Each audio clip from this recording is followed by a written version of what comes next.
பாதையை தேடாதே, பாதையை உருவாக்கு, வரலாற்றை படி, வரலாற்றை படை, வரலாறாகவே மாறு என்று எங்களுக்கு அனுதினமும் உணர்த்தி கொண்டிருக்கின்ற தமிழ் தேசிய இனத்தின் தலைவர், நாங்கள் உயிராக நேசிக்கின்ற எங்கள் தலைவர் மேதகுவே பிரபாகரன் அவர்கள் இருக்கும் திசையினை வணங்கி, வீழ்ந்து விடாத வீரத்தோடும் மண்டியிடாத மானத்தோடும் இந்த மேய்க்காமண்டபம் சந்திப்பில் ஒரு அருமையான தலைப்பு, நாம் தமிழர் கட்சி காலத்தின் கட்டாயம் என்ற தலைப்பில் ஒரு விளக்க பொதுக்கூட்டத்தினை திட்டமிட்டு அதற்கான பணிகளை செய்து சீரும் சிறப்புமாக நடத்தி கொண்டிருக்கின்ற திருவட்டார் தெற்கு மாவட்ட பொறுப்பாளர்கள் அனைவருக்கும் எனது புரட்சிகரமான வணக்கம். நாம் தமிழர் கட்சி காலத்தின் கட்டாயம் ஏன்? இழந்ததை மீட்க, இருப்பதை காக்க, இந்த பூமி பந்தில் உணர்வோடும் உணர்வு எழுச்சியோடும் உண்மையோடும் போராடுகின்ற ஒரே கட்சி நாம் தமிழர் கட்சி. கூடவே கொள்கையும் சேர்த்து பேசிட்டு இருக்கோம். இந்த அரசியல் வரலாற்றில் ஒரு மேடை அமைத்து எங்களுக்கான கொள்கைகளை தனித்துவமாக எடுத்து உரைக்கின்ற ஒரே தெம்பும் திராணியும் நிறைந்த கட்சி இந்த நாம் தமிழர் கட்சி. இல்லை அங்கங்கே கேட்டுட்டு இருக்கீங்க, யாருக்காவது தெம்பும் திராணி இருந்தா தனிச்சு உங்க கட்சி, உங்க கட்சியோட கொள்கை இதுப்பா, எங்க கட்சியோட நோக்கம் இதுப்பான்னு தனியா உங்களுக்கு விளக்க கூட்டம் போட முடியும்னா தாராளமாக காவல்துறை அனுமதி வாங்கி இங்கே போடுங்க, பேசுவோம். அதுக்கு இல்லாமல் சும்மா போட்டு முகநூலில் எழுதுறது, தரக்குறை விமர்சிக்கிறது, ஒன்னே ஒன்று தான் இந்த மேடல் அறிவிச்சுட்டு போகிறேன். நீ எவ்வளோ பெரிய கொம்பனாக இரு, உனக்கு நாம் தமிழர் கட்சியை விமர்சிக்கணும்னா தனிச்சு நின்று மக்களோட நின்று, மக்களுக்கு உண்மையை உணர்மா நின்று, மக்களோட நின்றுட்டு நீ பேசணும். 8-10 கட்சியை கூட்டணி வச்சுக்கிட்டு ஒரு ரவுடிசம் கும்பலையும் வச்சுக்கிட்டு அலைஞ்சிட்டு நிற்கிறவங்கெல்லாம் பதில் சொல்ல முடியல. களத்தில் வரணும்யா, முகநூல்லையும் சமூக வலைதளத்தில் எழுதுறோம் இல்லை போராளி, களத்தில் நின்று மக்களோட பிரச்சனை நிற்கணும். எத்தனையோ கட்சிகள் வந்தீங்க, நாங்கள் எங்கள் உயிரையும் மயிராக நினைச்சிட்டு நாங்கள் இந்த காலத்தில் நிற்கிறோம். இந்த கனிமவள கொள்ளைக்கு எதிராக இந்த மண், இந்த மேய்க்காமண்டபம் பகுதி அமைச்சர் மனோ தங்கராஜின் துணையோடு கனிமவள கொள்ளையை இந்த அளவு நடத்தி கொண்டிருக்கின்ற எஸ்கேபிஎம் சத்யகுமார குவாரி உரிமையாளரின் பகுதி. எங்க வீட்டில் வந்து அடிக்கிறது இல்லையா தைரியம், எதிரியோட கூடாரத்தில் போய் அடிக்கணும், அதான் தைரியம். அடிச்சிட்டு இருக்கோம். எங்களுக்கு ஒரு அருமையான மாவட்ட காவல் கண்காணிப்பாளர் கிடைச்சிருக்காரு. அந்த மாவட்ட கண்காணிப்பாளர் இந்த கனிமவள கொள்ளைக்கிற இத்தனை கெடுக்க முடியாது கொடுத்த பிறகு நீ அதை எவ்வளவு மறைச்சு என்னெல்லாம் பண்ண, அதுக்கு முற்றுப்புள்ளி வைக்கிறதா நாம் தமிழர் கட்சி. நீ களியல்ல ஓபன் பண்ணு, இல்ல களியாச்சல்ல ஓபன் பண்ணு, எங்க வச்சாலும் தூக்குவோம், எங்க வச்சாலும் உன்னோட கோட்டகத்தை அடக்கும். ஏன்னா உண்மை உணர்வுமா களத்துல நின்று வழக்குகளை சந்திச்சு எங்க மிரட்டல்கள் 5 அசராம நாங்க போராடிட்டு இருக்கோம். ஏன் இந்த மேய்க்காமண்ட பகுதி, உங்க மேய்க்காமண்ட பகுதி மக்கள் நீங்க சொல்லுங்க. சத்தியகமல கோரிக்காரன் ஒரு வீடு வச்சிருக்கான், சுற்றி இருக்கிற பகுதி அவ்வளோத்தையும் மூடிட்டு செம்மன் போட்டுருக்கான். அது எவன் அப்ப வீட்டு சொத்து, அனுமதியே இல்லாத குவாரியில இருந்து திருட்டுத்தனமா கொண்டு குமிச்சது அந்த செம்மன் எல்லாம். அதுக்காக எத்தனை சுற்றி இருக்க மக்கள் எத்தனை பேர் இருக்காங்க, நீங்க போய் ஒருத்தரா சொல்லுங்க. அதனால என்னோட இறுதி மூச்சும் சரி, இவனோட இறுதி மூச்சும் சரி, நாம் தமிழர் கட்சியோட கடைசி போராளி இருக்க வரைக்கும் கனிமவள கொள்ளைக்கு எதிரான போராட்டம் தொடரும். நீ மிரட்டி பார்க்கலாம், வழக்கு போட்டு பார்க்கலாம், இதெல்லாம் நடக்காது. மக்கள் ஒவ்வொருத்தரா கவனிக்க ஆரம்பிச்சுட்டாங்க. நல்லா புரிஞ்சுங்க, நாங்க உங்ககிட்ட பணத்துக்கும் வரல, வீண் அராஜகம் பண்ண வரல. எங்க இயற்கை பாதுகாக்க நாம் தமிழர் கட்சியோட மாணவர் பாசறை கடைசி உயிர் இருக்க வரைக்கும் இந்த கனிமவள கொள்ளைக்கு எதிராக போராடுவோம். இந்த மேய்க்காமண்ட சந்திப்பில் இருந்து எஸ்கேபிஎம் சத்யகுமார கோரிக்கை வேண்டியவன் யாராவது கேட்டு இருப்பீங்க, கேட்டு இருந்தா போய் சொல்லுங்க. எனக்கு உங்க மிரட்டல் இதுக்கு சமம். சித்திரங்கோட்ல இருந்து கொலைசேரம் போற பகுதி மக்கள் நடமாட முடியாத பகுதியா இருக்கு. உங்கள்கிட்ட பல முறை சொல்லிட்டேன், நீங்கள் பிரசிடண்ட்டை கைக்குள்ளே போட்டு அமைச்சரை கைக்குள்ளே போட்டு அமைச்சர் யார் இந்த சட்டமன்ற சாமா ஊ இப்போ இருக்கிற மனோ தங்கராஜ் அவங்களையும் கைக்குள்ளே போட்டு நீ என்ன இல்லாமல் பண்ணி பார்த்த. காவல்துறையிட்ட புகார் கொடுத்தா காவல்துறை நீ ஒரு ஆளாவே மதிக்கல. நீ என்ன பண்ற, மாசத்துக்கு மாசம் ஏடிமென்ஸுக்கு கலெக்டருக்கு கொண்டு பணத்தை கொட்டுற. புரியுதா? இல்லாத இடத்துக்கு அனுமதி வாங்கிட்டு அடிக்கிற. நான் சித்திரங்கோடு பகுதி மண்ணின் மகனா சொல்றேன். நீ அந்த சாலையை மக்கள் பயன்பாட்டுக்கு நீ போட்டு கொடுக்கல. எங்க வேட்பாளரோட உங்க கோரி முற்றுகையிடப்படும் சொல்லிட்டு இந்த காலத்தில் உண்மை உணர்வுமா நிற்கிற மக்களோடு நிற்கிற என் அன்பு நண்பன் சீலனுக்கு இந்த பகுதி மக்கள் வருகின்ற தேர்தலில் விவசாய சின்னத்தில் வாக்கு தந்து இவனோட அடக்கிறதுக்கு ஆட்சி அதிகாரம் மிக வலிமையான. அம்பேத்கர் சொன்ன மாதிரி அதிகாரம் வலிமையானது, அதை அடைந்து விட்டால் அனைத்தும் எளிமையானது. இவனை எல்லா கோட்டகத்தையும் அடக்கிறதுக்கு ஒரே வழி அதிகாரம். அந்த அதிகாரத்தை என் நண்பருக்கு கொடுத்து பாருங்க. நண்பருக்கு கொடுங்க. ஆட்சி அதிகாரம் நீ எவன் இல்லாம சொன்ன ஒரு கவுன்சிலர் கூட இல்லைன்னு. எப்பா ஒரு கவுன்சிலர் கூட இல்லைங்க. குளச்சல் இருக்காங்க ஆட்சி சோபா ராணி. எங்க இப்போ 2026 குளச்சல் வேட்பாளரை போட்டி போட போறாங்க. ஒரு கவுன்சிலர் கப்பியாரை வார்டு கவுன்சிலர் முற்றுகை போராட்டம் பண்ணி அந்த கோரியை மூடி இருக்காங்கன்னா அது நாம் தமிழர் கட்சியோட வெற்றிடா. அது நாம் தமிழர் கட்சி போட்டா வித்து. நீ நினைச்சிருப்ப பணத்தை வச்சு விலை வாங்கலாம், பணத்தை வச்சு அவனை எல்லாரும் விலைக்க. நீ கலெக்டரை வாங்குவ, ஏடி மைன்ஸை வாங்குவ. உண்மையான என்ன என்ன கட்டக்கால் ரோமத்தை கூட வாங்க முடியாதுன்னு சொல்லிட்டு வாய்ப்பளித்த அனைவருக்கு நன்றி கூறி விடைபெறுகிறேன். இது கட்டளை இல்லை, எச்சரிக்கை. அந்த ரோடு சரி பண்ணணும். முற்றுகை போட போறோம். நன்றி, வணக்கம். நாம் தமிழர்.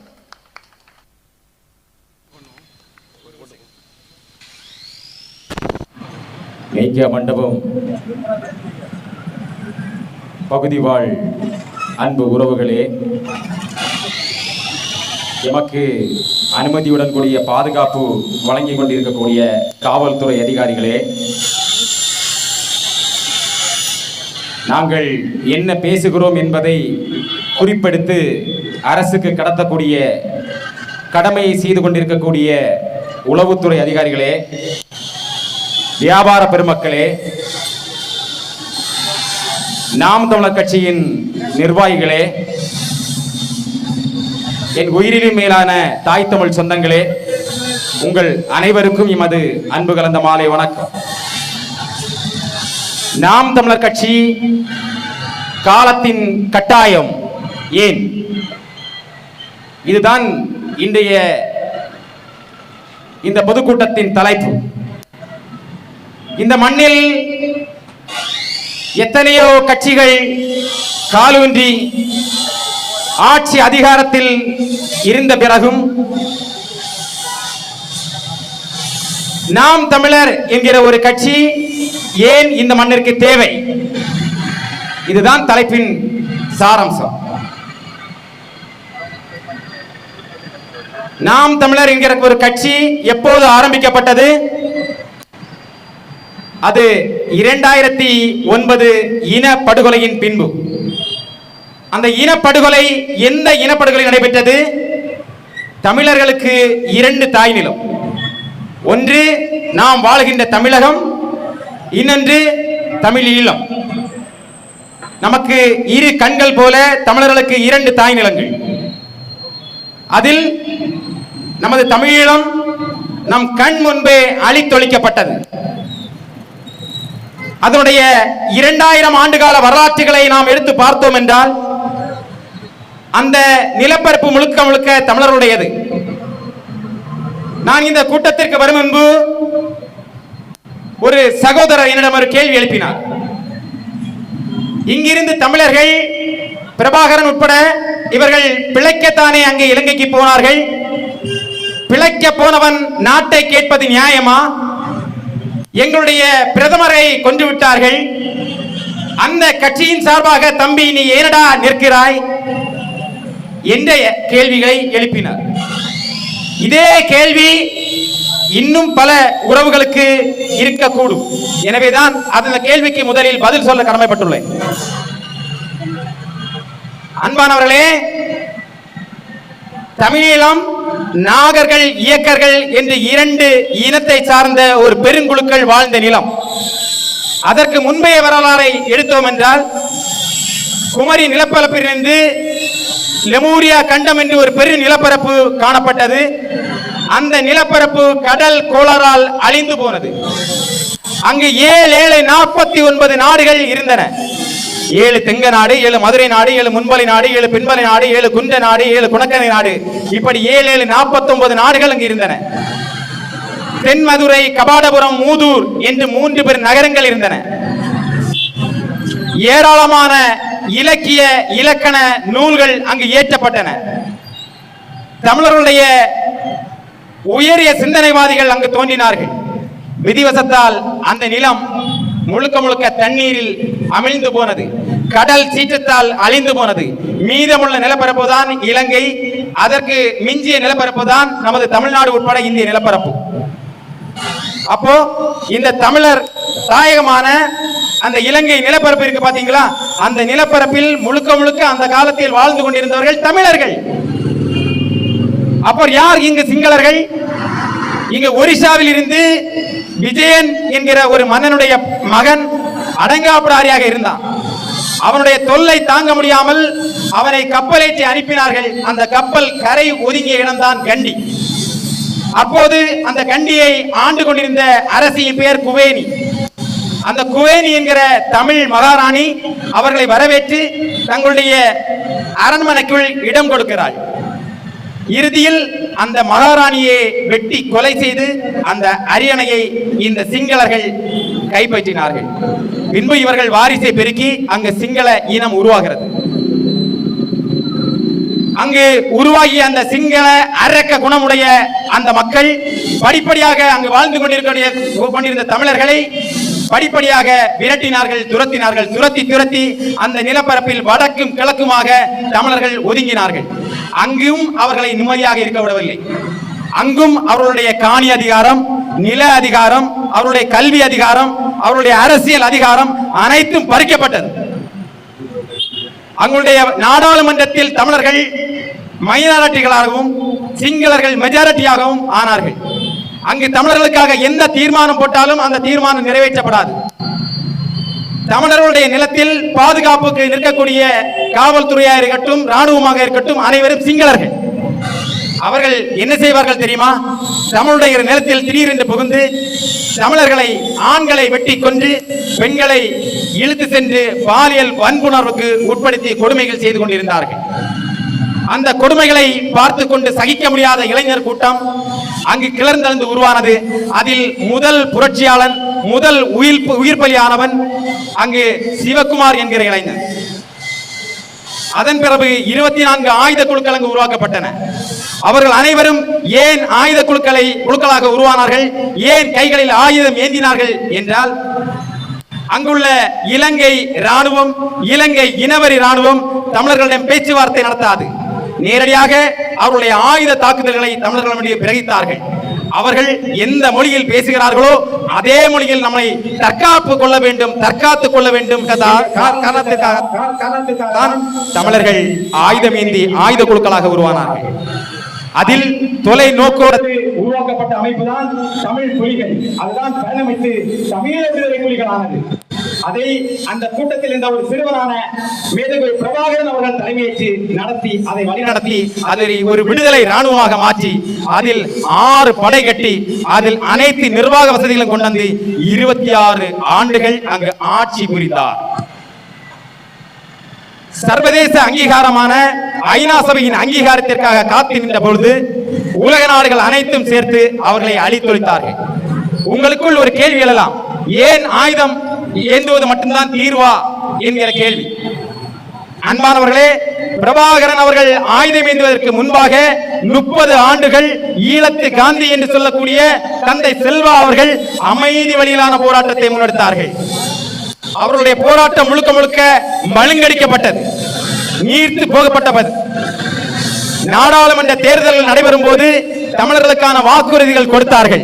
தேர்தலில் தமிழர்களுடைய வாக்குகளை பற்றி வெற்றி பெற்றவர்கள் வெற்றி பெற்றவுடன் இவருடைய வாக்குகளை கிழித்தெறிந்தார்கள். அதன் பிறகு சினம் கொண்டு எழுந்த சிறுத்தைகள் விடுதலை புலிகள் ஆனார்கள்.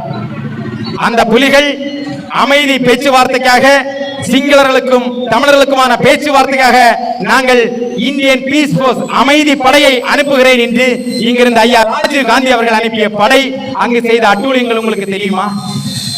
12,000 தமிழர்களை கொன்று குவித்தார்கள். 600 தமிழச்சிகளை பாலியல் வன்புணர்வு செய்து கொடூரமாக சித்திரவதைக்கு உட்படுத்தினார்கள்.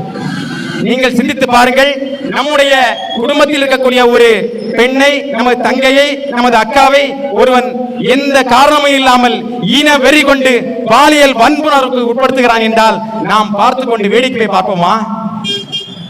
அவன் தலைகளை கொய்து எரிய மாட்டோமா? அதே செயலை தான் இந்த இந்தியா அனுப்பிய ராணுவம் செய்தது. அதில் பாதிக்கப்பட்ட அந்த பெண்கள் தான் தமிழகத்தில் வந்து அந்த தண்டனையை கொடுத்து நிறைவேற்றினார்கள். உனக்கு பட்ட தக்காளி சட்னி, எனக்கு பட்ட ரத்தமா? இது மாதிரியான கேள்விதான். உண்மையிலே நீங்கள் இன்னொன்றை சிந்திக்க வேண்டும். ஜெயின் அறிக்கை என்று ஒரு அறிக்கையை இந்திய அரசு வெளியிட்டது. அந்த அறிக்கையை நீங்கள் வாசித்து பார்த்தீர்களானால் அந்த ராஜீவ் காந்தி படுகொலையை செய்தவர்கள் முழுக்க முழுக்க இந்தியாவில் இருந்து கொண்டிருந்தவர்கள். ஆனால் இந்த பழியை செய்துவிட்டு, பழி மட்டும் அவர்களிடம், இந்த கொலையை செய்துவிட்டு அந்த பழி மட்டும் விடுதலை புலிகள் மீது சுமத்தப்பட்டு அந்த இனத்தை பாழாக்கினார்கள், அந்த இனத்தை அழித்தொழித்தார்கள். தமிழர்களின் ஒற்றை கண் பிடிக்கப்பட்டது, தமிழீழம் நிர்மூலமாக்கப்பட்டது, உலகெங்கிலும் எதிரிகளாக நமது மக்கள் அலைந்து கொண்டிருக்கிறார்கள். இதுதான் உண்மையிலும் உண்மை. அது போன்றதொரு அங்கு இனப்படுகொலைக்கான என்னென்ன சாத்தியக்கூறுகள் நடைபெற்றதோ அதே போன்றதொரு சாத்தியக்கூறுகள் தான் தமிழர் நிலத்திலும் தற்போது நடைபெற்றுக் கொண்டிருக்கிறது. இவ்வளவு பெரிய ஒரு படுகொலை நடைபெற்றுக் கொண்டிருக்கும் போது, ஈழத்தில் இனப்படுகொலை நடைபெற்றுக் கொண்டிருக்கும் போது, தமிழகத்தில் ஆட்சி அதிகாரத்தில் இருந்தவர்கள் திமுக. ஐயா கலைஞர் அவர்கள் நான் தமிழின தலைவர் என்று தன்னை பிரகடனப்படுத்திக் கொண்டு தமிழர்கள் கொல்லப்படும் போது யார் கொண்டார்களோ அவர்களுக்கு ஆதரவாக கேவலம் பதவிக்காக போய் நின்றார். அவருடைய பதவிகளை தக்க வைப்பதற்காக, நாடாளுமன்ற இடங்களை தக்க வைப்பதற்காக, பெரிய துறைகளை கேட்டு பெறுவதற்காக சோனியா காந்தி காலில் விழுந்து தன்னை வளர்த்து ஆளாக்கிய, தன்னை இந்த நிலத்தில் அதிகாரியாக மாற்றிய தமிழர்கள் கொல்லும் போது வேடிக்கை பார்த்தார். அதே போல நமது ஈழத் தமிழர்களை கொன்று குவித்தவர்கள் இதே காங்கிரஸ். கொல்லும் போது அவர்களுக்கு உறுதுணையாக இருந்தது இதே கொடூர திமுக. திமுக கொன்று குவிக்க உதவி செய்யும் போது இங்க வலிமை மிக்க எதிர்க்கட்சியாக இருந்தது அதிமுக. ஈழத்தமிழர்களை கொன்று குவிக்கும் போது மத்தியில் ஆட்சி அதிகாரத்தில் இருப்பவர்களுக்கு நேர் எதிராக இருந்து வலிமையான எதிர்க்கட்சியாக இருந்தது பாரதிய ஜனதா. இந்த 4 பெரும் கட்சிகளும் எவருமே இந்த இனப்படுகொலைக்கு எதிராக போராடவில்லை, வலிமையான குரல் எழுப்பவில்லை. இங்கு பாரதிய ஜனதாவில் ஒரு தமிழர் இருக்கிறார் என்றால் அந்த ஒரு தமிழரிடம் நான் ஒரு கேள்வி எழுப்புகிறேன். டெல்லியில் ஈழ படுகொலை நடைபெற்ற போது அனைத்து கட்சி கூட்டத்தில் அத்வானி எழுந்து பேசுகிறார். சிங்களர்கள் ராமனின் வம்சாவளிகள், தமிழர்கள் ராவணனின் வம்சாவளிகள், எனவே தமிழர்கள் கொல்லப்படுவது பற்றி நமக்கு கவலை இல்லை, இந்த வார்த்தையை பதிவு செய்தார். இதை கேட்ட பின்புதான் மானமிக்க தமிழர்கள் அத்தனை பேரும் பாரதிய ஜனதா கட்சியில் இருந்து உடனடியாக வெளியேறினோம். இன்னும் அந்த கட்சியில் இருப்பவர்களுக்கு இதே கேள்வியை மீண்டும் எழுப்புகிறேன். சிங்களர்கள் ராமனின் வம்சாவளிகள், தமிழர்கள் ராவணனின் வம்சாவளிகள் அப்படின்னு சொன்ன அந்த கட்சி இப்பவும் அதை தான் பின்பற்றிக் கொண்டிருக்கிறது. அவர்களுக்குள் எந்த மாற்றுதலும் இதுவரைக்கும் வரவில்லை. காங்கிரஸ் நம்முடைய இனத்தை கொண்ட துரோகி, எதிரி என்றால் இதே பாரதிய ஜனதா துரோகி. அதே போல நமது இனத்தை கொன்று அழிக்கும் போது அந்த கொன்று அழித்தவனுக்கு உறுதுணையாக இருந்த ஆட்சி அதிகாரத்தை தக்க வைப்பதற்காக அதை அனைத்தையும் சகித்துக் கொண்டவர்கள் இதே திமுக. அங்கு படுகொலை நடக்கிறது என்கிற செய்தியை தமிழர்களிடத்தில் பரப்புரை செய்த அத்தனை மீடியாக்களும் நசுக்கப்பட்டார்கள். துண்டறிக்கைகள் கொடுத்த நாங்கள் கைது செய்யப்பட்டோம். குறு வட்டுகள் கொடுத்த நாங்கள் கைது செய்து சிறையில் அடைக்கப்பட்டோம். எந்த செய்தியும் வெளியே தெரியாத வகையில் மாநாட மயிலாட என்கிற நிகழ்ச்சியை எல்லா தொலைக்காட்சிகளிலும் தொடர்ச்சியாக ஒளிபரப்பி அதை பார்க்க செய்தார் கொடூரன் கருணாநிதி. அதன் பிறகு அந்த கொடூரத்தை சகித்துக் கொள்ள முடியாத இளைஞர்கள் வெகுண்டெழுந்தார்கள். உண்மையை சொல்லட்டுமா, விடுதலை புலிகள் இயக்கத்தில் சேர்வதற்காக கடுமையான முயற்சி செய்த இளைஞர்களில் நானும் ஒருவன். கடைசியில் போரே நின்று போனது, ஈழம் அழிக்கப்பட்டது, நிர்மூலமாக்கப்பட்டது. வேறு என்ன வழி? நமது சொந்த இனம் கொன்றொழிக்கப்படும் போது எவரும் இந்த நிலத்தில் அந்த காலகட்டத்தில் அதிகாரத்தில் இருந்த எவருமே நமக்காக இல்லை. என்கிற விரக்தியில் நமக்காக ஒரு அமைப்பை உருவாக்க வேண்டும். ஒட்டுமொத்த தமிழர்களின் பாதுகாப்பிற்காக, தமிழர்களின் நல்வாழ்விற்காக, தமிழர்களின் மேம்பாட்டுக்காக ஒரு அமைப்பை நாம் உருவாக்க வேண்டும் என்று ஒற்றை மனிதனிலிருந்து உருவாக்கப்பட்டதான் நாம் தமிழர் கட்சி. தோற்றுவிக்கப்பட்டு 15 ஆண்டுகள் ஆகிவிட்டது. 4-5 தேர்தலை எதிர்கொண்டோம். விடுதலை புலிகள் காலத்தில் அமெரிக்கா, சீனா உட்பட பல்வேறு நாடுகள் அவர்களுடைய பேரம் பேசிய பொழுதும் திரிகோணமலையை வெறும் 50 ஆண்டுகளுக்கு எங்களுக்கு குத்தகைக்கு தாருங்கள், பிரபாகரன் அவர்களே உங்களை ஈழத்தின் அதிபராக்குகிறோம், உங்களுக்கு அனைத்து உதவிகளும் செய்கிறோம் என்று சொன்ன பிறகும் அதே அமெரிக்காவை திரிகோணமலையில் பேஸ் அமைக்க நாங்க வழிவிட்டுட்டோம் அப்படின்னா அது இந்திய பெருநிலத்திற்கு பாதிப்பாக அமைந்துவிடும் என்று தொலைநோக்கோடு தலைவர் பிரபாகரன் அவர்கள் மறுத்தார்கள். கடைசியில் கொல்லப்பட்டார். நான் தான் செத்தாலும் பரவாயில்லை, இந்திய பெரு நிலப்பரப்புக்கு நாங்கள் பேர் அரணாக இருக்க வேண்டும் என்று சிந்தித்தவர் ராஜீவ்காந்தியை கொண்டிருப்பாரா? ராஜீவ்காந்தியை பிரபாகரன் கொண்டார் என்கிற செயலே ஒட்டுமொத்தமாக பொய்களால் புனையப்பட்டது. அவர்களை கொன்றவர்கள் யார்? இங்குள்ளவர்கள். சந்திராசாமி, சுப்பிரமணிய சாமி, இங்குள்ள அன்னையார் சோனியா காந்தி உட்பட இங்குள்ளவர்களை முறையாக விசாரித்தால் இவர்களை கொலை செய்தவர்கள் யார் என்பது வெளியே வரும். ஆனால் இவர்கள் செய்ய மாட்டார்கள். இறுதியில் அப்பாவி தமிழர்கள் 7 பேரை தூக்கிடுவதற்கான முயற்சியில் ஈடுபட்டார்கள். அதையும் தடுத்து நிறுத்தியது நாம் தமிழர் கட்சி மட்டும்தான். அண்ணன் சீமான் அவர்கள்தான் உயர்த்தி குரல் கொடுத்தார். 7 பேர் விடுதலையே தமிழர் விடுதலை, என்னை கொன்ற பின்புதான் எமது பிள்ளைகளை உன்னால் தூக்கில் போட முடிந்ததா?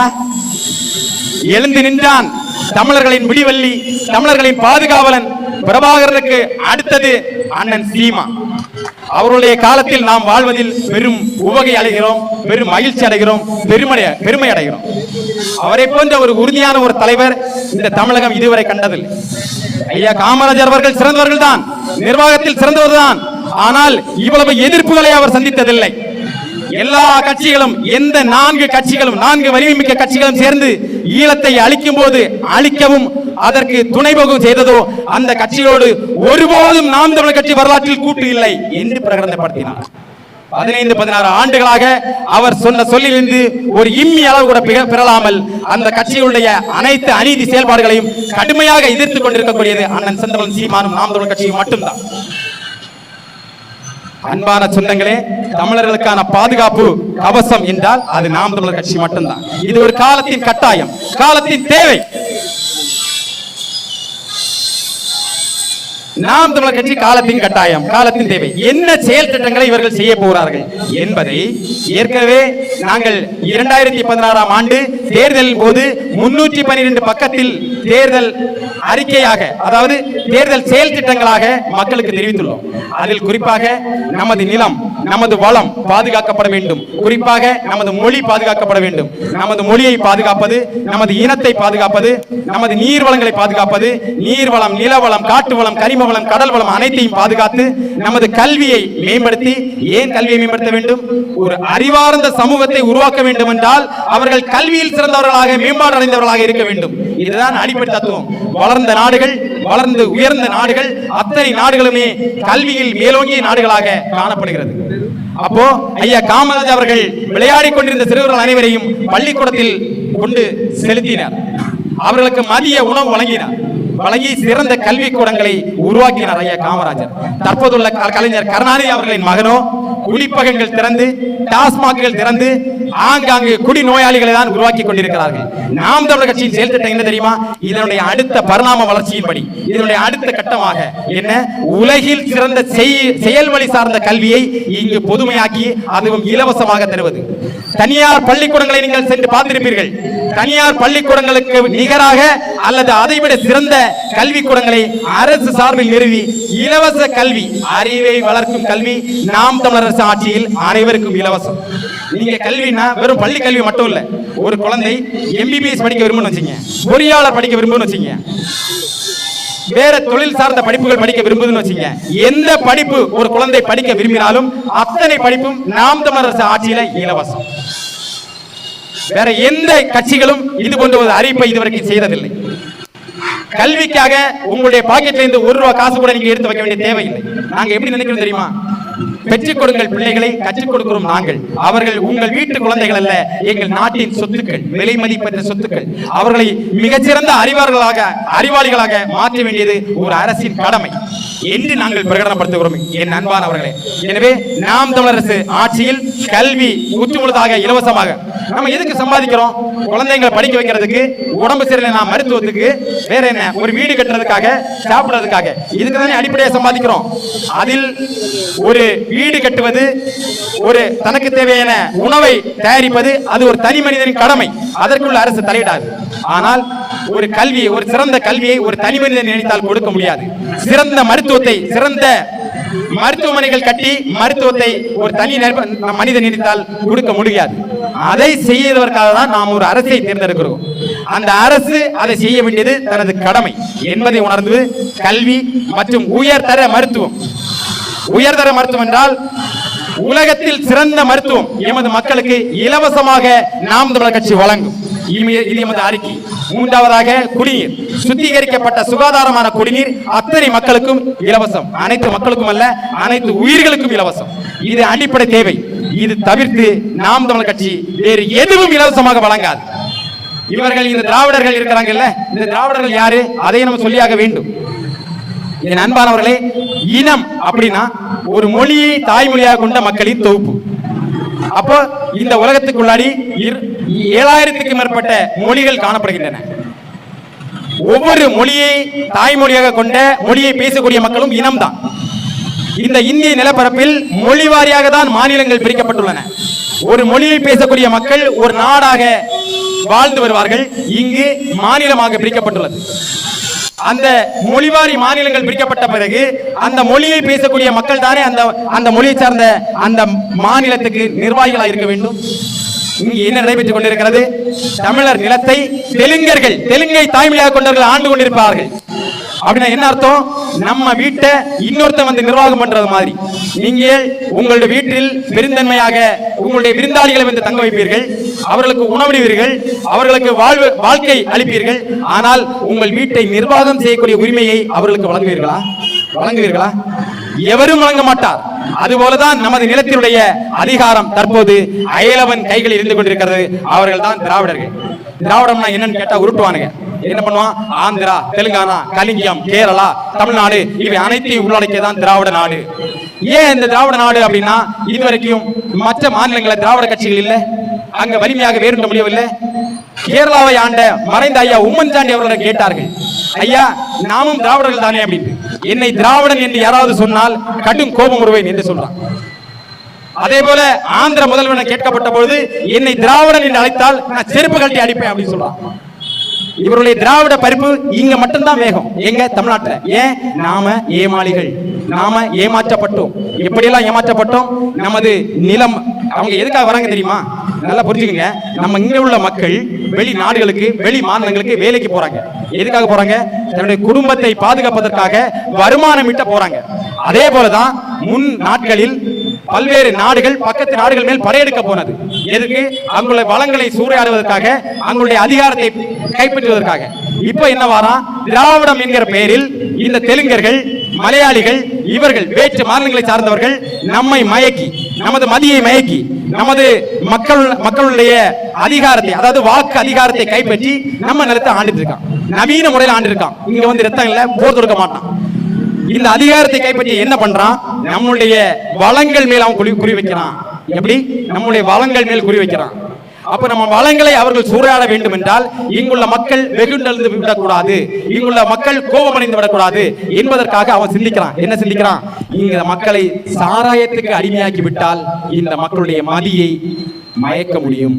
மதியை மயக்கி விட்டால் இவர்கள் செயலற்றவர்களாக மாறிவிடுவார்கள். இங்குள்ள வளங்களை நாம் எளிதாக கொள்ளையடிக்க முடியும் என்று திட்டமிடுறான்.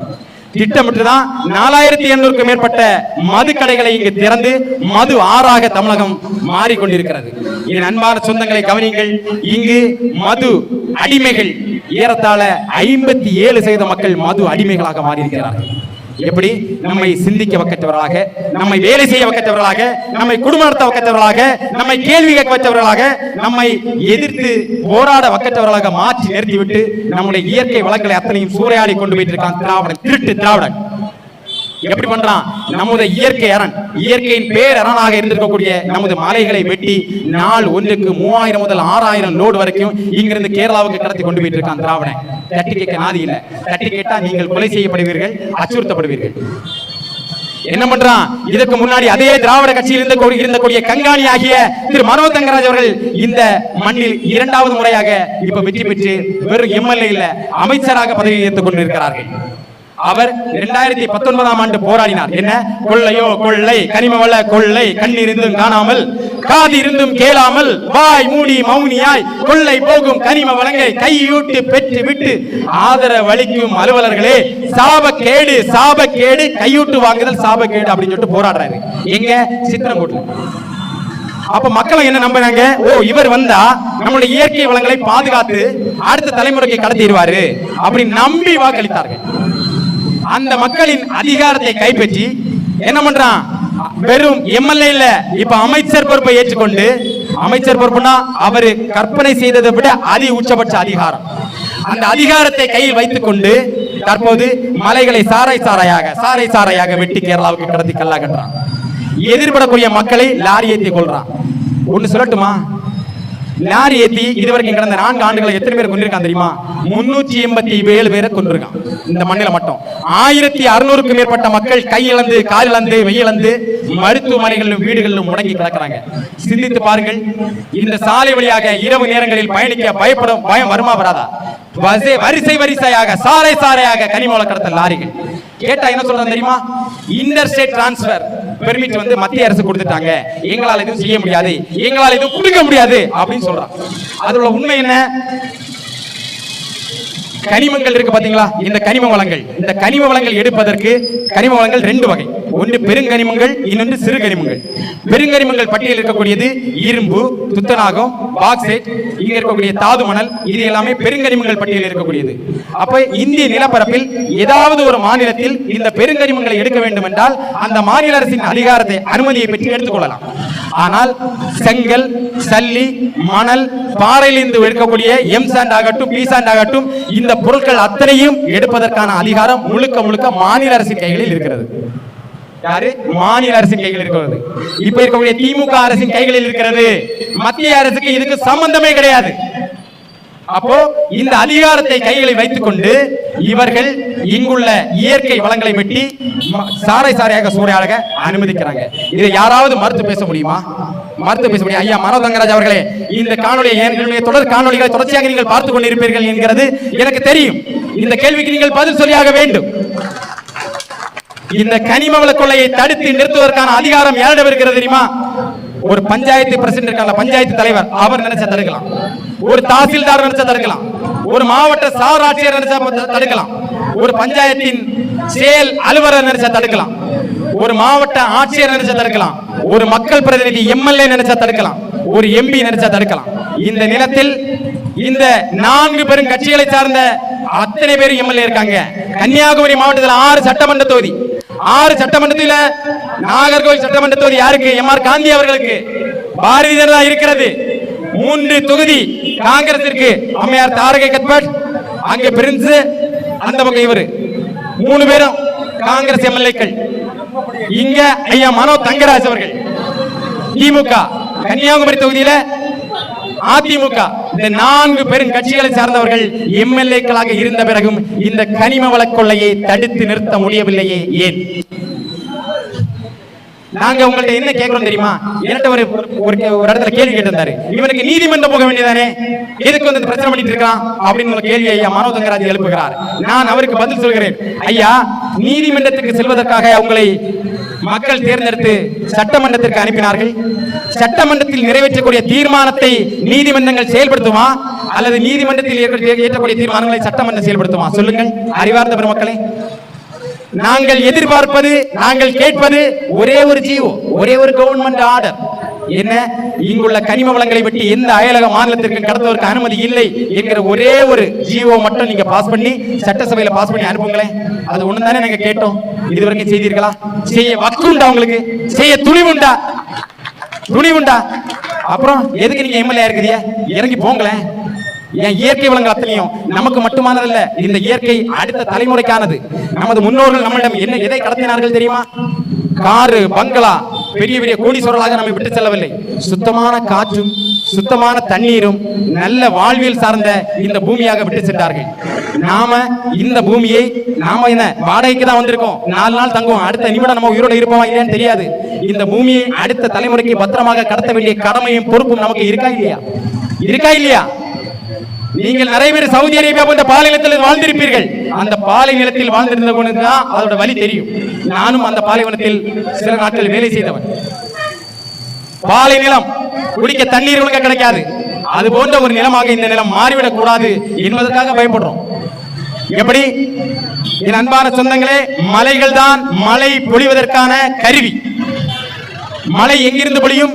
எங்காவது மழை எங்கிருந்து பொழியும்? மலைகள் இருந்தால்தான் மழை பொழியும். எப்படி? மலைகள் தான் நகர்ந்து வரக்கூடிய மழை மேகங்களை தடுக்கும். அதை சுற்றி இருக்கக்கூடிய காடுகள் மழை மேகங்களை ஈர்க்கும். இவை இரண்டும் நடந்தால்தான் மழை பொழியும். மழை பொழிந்தால்தான் அருவிகளில் தண்ணீர், அணையில் தண்ணீர், ஆற்றில் தண்ணீர், குளத்தில் தண்ணீர், குளிக்க தண்ணீர், குடிக்க தண்ணீர், வேளாண்மைக்கு தண்ணீர், விவசாயத்திற்கு தண்ணீர். அப்போ நீரின்றி அமையாத உலகு. இந்த மலை இருந்தா தான் மழை பொழியும். எங்காவது பள்ளத்தில் இருந்து ஆறுகள் உருவாகி மேல் நோக்கி வருமா? மலைகள் நோக்கி செல்லுமா? இல்லை மலைகளில் இருந்து உருவாகி கீழ் நோக்கி வருமா? அப்ப மலைகளை வெட்டி எடுத்துட்டா மழை இருக்காது. எப்படி? உதாரணத்திற்கு ராமநாதபுரம் சிவகங்கை மாவட்டத்தை எடுத்து பாருங்கள். அந்த மாவட்டத்திலும் நம் நிலத்தில் வருவது போல அந்த மழை மேகங்கள் வரும். ஆனால் அதை தடுப்பதற்கு மலைகளோ ஈர்ப்பதற்கு காடுகளோ இல்லாத காரணத்தினால் அந்த மழை மேகங்கள் அப்படியே நகர்ந்து போய்விடும். மழை பொழியாது. அந்த நிலம் பாலை நிலமாக, தரிசு நிலமாக காணப்படுகிறது. அது போன்ற ஒரு நிலமாக நம்ம நிலம் மாறிவிடக்கூடாது என்பதற்காக வருத்தப்படுறோம். கடந்த 4 ஆண்டுகள் மட்டும் 4 பெரிய மலைகளை வெட்டி சூறையாடி கேரளாவுக்கு கடத்தியாச்சு. வானுயர உயர்ந்து இந்த மலைகளை பள்ளத்தாக்காக மாற்றி நிறுத்தியிருக்கான். அப்போ அப்புறம் மலைகளை ஒட்டி கடத்துறது மட்டும் இல்ல, ஒவ்வொரு திட்டத்திலும் பாலம் போடுவதாக இருக்கட்டும், சாலை போடுவதாக இருக்கட்டும், கட்டிடங்கள் கட்டுவதாக இருக்கட்டும், எல்லா திட்டங்களும் இந்த அமைச்சர் ஐயா மனோதங்கராஜ் அவர்கள் உட்பட இவர்கள் கமிஷன் பெற்று ஒவ்வொரு திட்டத்திலும் குறைந்தபட்சம் 10% 15% மட்டும் அவர் மட்டும் ஆண்டே போடுறாரு. ஆதாரங்களோட தான் பேசுறேன், கேளுங்க, ஆதாரங்கள் தாரேன். ஒரு திட்டத்திற்காக 100 ரூபாய் ஒதுக்கப்படுதுன்னா 50 ரூபாய் கூட போய் சேரது இல்ல. இடையில அத்தனை இடைத்தரகர்கள் மாதிரி இவர்கள் கமிஷன் எடுத்து எல்லாம் தரம் குறைந்த சாலைகளாக போட்டிருக்காங்க, தரம் குறைந்த கட்டிடங்களாக போட்டிருக்காங்க, தரம் குறைந்த பாலங்களாக போட்டிருக்காங்க. பாலம் என்று சொன்னது எனக்கு ஒன்று நினைவுக்கு வருது. எங்க மாத்தூர் தொட்டி பாலம். மாத்தூர்ல ஒரு தொட்டி பாலம் கட்டியிருக்காங்க. யாரு கட்டினது? இவர் இல்ல. இவங்களால அப்படி ஒரு பாலத்தை கற்பனை பண்ணி கூட பார்க்க முடியாது. 2 மலைகளுக்கு இடையில ஒரு பாலம் கட்டியிருக்காங்க. நம்முடைய ஐயா பெருந்தலைவர் ஐயா காமராஜர் அவர்கள், கல்வி கண் திறந்த மேதை நமது ஐயா வணக்கத்துக்குரிய ஐயா காமராஜர் அவர்களால் கட்டப்பட்ட பாலம் அந்த மாத்தூர் தொட்டி பாலம். 2 மலைகளுக்கு இடையில கட்டப்பட்ட பாலம். அந்த பாலம் மேலே கட்டப்பட்டிருக்கு. இப்ப 2 பாலம் கட்டியிருக்காங்க. கீழே இருக்கக்கூடிய அந்த ஒரு ஆறு போது இல்ல, அந்த ஆற்றின் குறுக்க 2 பாலம் கட்டியிருக்காங்க. அந்த பாலம் மாத்தூர் தொட்டி பாலத்துல, அந்த மாத்தூர் தொட்டி பாலம் சாதாரணது கிடையாது. நம்ம ஐயா கட்டுறது சாதாரண பாலம் கிடையாது. தெற்காசியாவின் மிக உயரமான நீளமான தொட்டி பாலம் மாத்தூர் தொட்டி பாலம் தான். தினமும் ஆயிரக்கணக்கான மக்கள் சுற்றுலாவுக்கு வந்து செல்வது மாத்தூர் தொட்டி பாலம். எவ்வளவு மக்கள் வரக்கூடியதுனால இந்த கடுமையான போக்குவரத்து நெரிசல் இடைவெளி அது அந்த பகுதியில் ஏற்படுகிறது, போக்குவரத்து நெரிசல். அப்ப அதுல ஒரு பாலம் கட்டணும் அப்படின்னு கோரிக்கை இருந்தது. இவங்க ஒரு பாலம் போட்டிருக்காங்க. எப்படி தெரியுமா? அந்த இடத்துல உள்ள வரக்கூடிய வழி இருக்கு பாத்தீங்களா, அது 33 அடி வீதி. வெளியே போகக்கூடிய வழி இருக்கு பாத்தீங்களா, அது 34 அடி வீதி வழி. ஆனா பாலம் எத்தனை அடி வீதி தெரியுமா? 18 அடி. எப்படி? 18 அடி வீதி பாலம். அப்ப அங்கிருந்து வரக்கூடிய வாகனங்கள் அங்க நிற்கும். ஒரு 2 வண்டி தான் அங்க போக முடியும். இதுல அகலம் குறைந்த பாலத்தை போட்டுவிட்டு இன்னொரு பகுதியில் ஒரு பாலம் போட்டிருக்காங்க. எங்க தெரியுமா? மலைவிளை இருக்குல்ல, அந்த மலைவிளை பக்கத்துல ஒரு பாலம் போட்டிருக்காங்க. அதுவும் இதே ஆத்துல தான், ஒரு 3/4 கிலோமீட்டர் தாண்டி. அந்த பாலத்துல உள்ள வரக்கூடிய வழி பாத்தீங்கன்னா 13 அடி. வெளியே வரக்கூடிய வழி எவ்வளவுனா, அந்த அகலம் எவ்வளவு அப்படின்னா 13.5 அடி. பாலத்தின் அகலம் எவ்வளவு தெரியுமா? 22 அடி. எப்படி? 22 அடி. விசாரிச்சா என்ன சொல்றாங்க தெரியுமா? இந்த பாலம் மாத்தூர் தொட்டி பாலத்துல போட வேண்டிய பாலமா, அந்த பாலம் இங்க வர வேண்டிய பாலம். கிணற்றை காணும் நம்ம வழியில் காமெடி பார்த்திருப்போம். இங்க பாலத்தை மாத்து போட்டிருக்கான். பாலத்தை இப்ப நான் கேட்கக்கூடிய கேள்வி என்ன தெரியுமா? இந்த பாலத்தை நீங்கள் தெரிந்து மாற்றினீர்களா, தெரியாமல் மாற்றினீர்களா? தெரிந்து மாற்றினீர்கள் என்றால் யாருடைய நலனுக்காக, யாருடைய ஆதாயத்துக்காக இது மாற்றப்பட்டது? தெரியாமல் மாற்றினீர்கள், இது கூட தெரியாம என்ன புடுங்கிட்டு இருக்க. எதுக்கு இருக்கு நீ? சரி, இன்னொரு கேள்வி கேட்கிறேன். அதே மாத்தூர் தொட்டிப்பாலத்துல நீங்க பாத்திருப்பீங்க 2021 ஆண்டு சட்டமன்ற தேர்தலின் போது இங்க ஒரு வாகனம் அங்கங்கே வந்து நின்னு அந்த வாகனத்துல ஒரு காணொலி ஒளிபரப்பினார்கள். மாத்தூர் தொட்டிப்பாலத்துல நான் வந்து ஒரு சூழியல் சுற்றுலா மையம் அமைக்கிறேன் அப்படின்னு. அதுல நிறைய தூண்கள் இருக்கும், நிறைய பில்டிங் எல்லாம் இருக்கும். அதுல வளைஞ்சு போற மாதிரி எல்லாம் ஒரு காட்சி கொடுத்தாங்களா இல்லையா? காட்சி மக்கள் மத்தியில கொடுத்தாங்களா இல்லையா? அந்த காட்சியில என்ன சொன்னாங்க? இந்த சூழியல் சுற்றுலா மையம் அமைப்பதற்காக எனக்கு வாக்களியுங்கள் என்று ஐயா மானவ தங்கராஜ் அவர்கள் நம்மிடம் கேட்டாரா இல்லையா? அந்த சூழியல் சுற்றுலா மையத்தை நான் தினமும் போய் பார்த்துட்டு இருக்கேன், தேடிட்டு இருக்கேன். என் கண்ணுக்கு மட்டும் மாட்ட மாட்டேங்குது. அன்பான சொந்தங்களே, அந்த சூழியல் சுற்றுலா மையத்தை வேறு யாராவது பார்த்தீர்களா? ஏன்னா அமைச்சர் போய் சொல்ல மாட்டாரு. நீங்கள் பார்த்தீர்களா? உங்களுக்கு கண்களுக்கு தெரியாமல் ஒரு சூழியல் சுற்றுலா மையம் அங்க அமைக்கப்பட்டுள்ளது. தயவு செய்து பாருங்கள். சரி, உங்களால சூழியல் சுற்றுலா மையம் தான் அமைக்க முடியல. அந்த மாத்தூர் தொட்டிப்பாலம் ஐயா காமராஜர் அவர்களால் கட்டப்பட்டதானே, அதுல அங்கங்க ஒழுகிட்டு இருக்கு. அந்த ஒழுக்கையாவது உங்களால் அடைக்க முடிந்ததா? ஒழுக்கு நீ சுற்றுலா மையம் அமைக்க வேண்டாம், ஒழுக்கையாவது அடைக்க முடிந்ததா? அதுவும் முடியல. ஏன் அங்க அந்த ஒழுக்கு ஏற்பட்டது மாத்தூர் தொட்டிப்பாலத்துல? காரணம் என்ன தெரியுமா? அதற்கு வெறும் 3/4 கிலோமீட்டர் தூரத்துல மலை உடைக்கிறான், பாறைகளை உடைக்கிறான், அதிக சத்தம் வாய்ந்த அதிக வலிமை வாய்ந்த வெடி வைத்து அந்த பகுதியில் உள்ள மலைகளை நொறுக்கிறான். நொறுக்கும் போது என்ன ஆகும்? அந்த நிலப்பரப்பு முழுக்க அதிர்வரையும். அந்த அதிர்வால் பிளவடைந்ததுதான் மாத்தூர் தொட்டிப்பாலம். இதை யாராவது மறுக்க முடியுமா? உங்களால கட்டதான் முடியாது. அப்படி ஒரு தொட்டிப்பாலத்தை கட்டதான் முடியாது. அதை பராமரிக்கவாவது செய்யலாம் அல்லவா? சொல்லுங்க, பராமரிக்காவது செய்யலாம்ல? பராமரிக்க கூட வக்கற்ற ஒரு அரசாக இந்த அரசு இருந்து கொண்டிருக்கிறது. இந்த ஐயா மனோ தங்கராஜ் அவர்கள் இருந்து கொண்டிருக்கிறார்கள். இனி அடுத்த வருவார் பாருங்க. நான் மீண்டும் அந்த சூழியல் சுற்றுலா மையத்தை அமைப்பதற்காக மீண்டும் எனக்கு வாய்ப்பு கொடுங்கள். அந்த பாலத்தில் உள்ள ஒழுக்கை சரி செய்வதற்காக, சிமெண்ட் போட்டு அடைப்பதற்காக எனக்கு மீண்டும் வாக்களியுங்கள் அப்படின்னு வந்து கேட்பாரு. கேட்கும்போது நான் எழுப்பிய இந்த கேள்விகளை நீங்கள் எழுப்புவீர்கள் என்றால் நீங்களும் இந்த மண்ணின் மைந்தர்கள், நீங்களும் இந்த மண்ணை ஆழமாக நேசிப்பவர்கள், இந்த மண்ணில் வாழ தகுதி படைத்தவர்கள் என்று நான் உங்கள்கிட்ட சொல்லிடுறேன். அதே போல இங்க வட இந்தியருடைய ஆதிக்கம் பெருத்து பெருத்து பெருத்து வந்துட்டு இருக்கு. பாத்துட்டு இருக்கீங்கல்ல, வட இந்தியருடைய தொல்லை. நீங்க ஒண்ணும் வேண்டாம், ஒரு மகிழுந்தோ அல்லது ஒரு வாகனமோ, ஒரு இருசக்கர வாகனத்தை எடுத்துட்டு கன்னியாகுமரி முதல் களியக்காவளை வரைக்கும் போய் பாருங்க.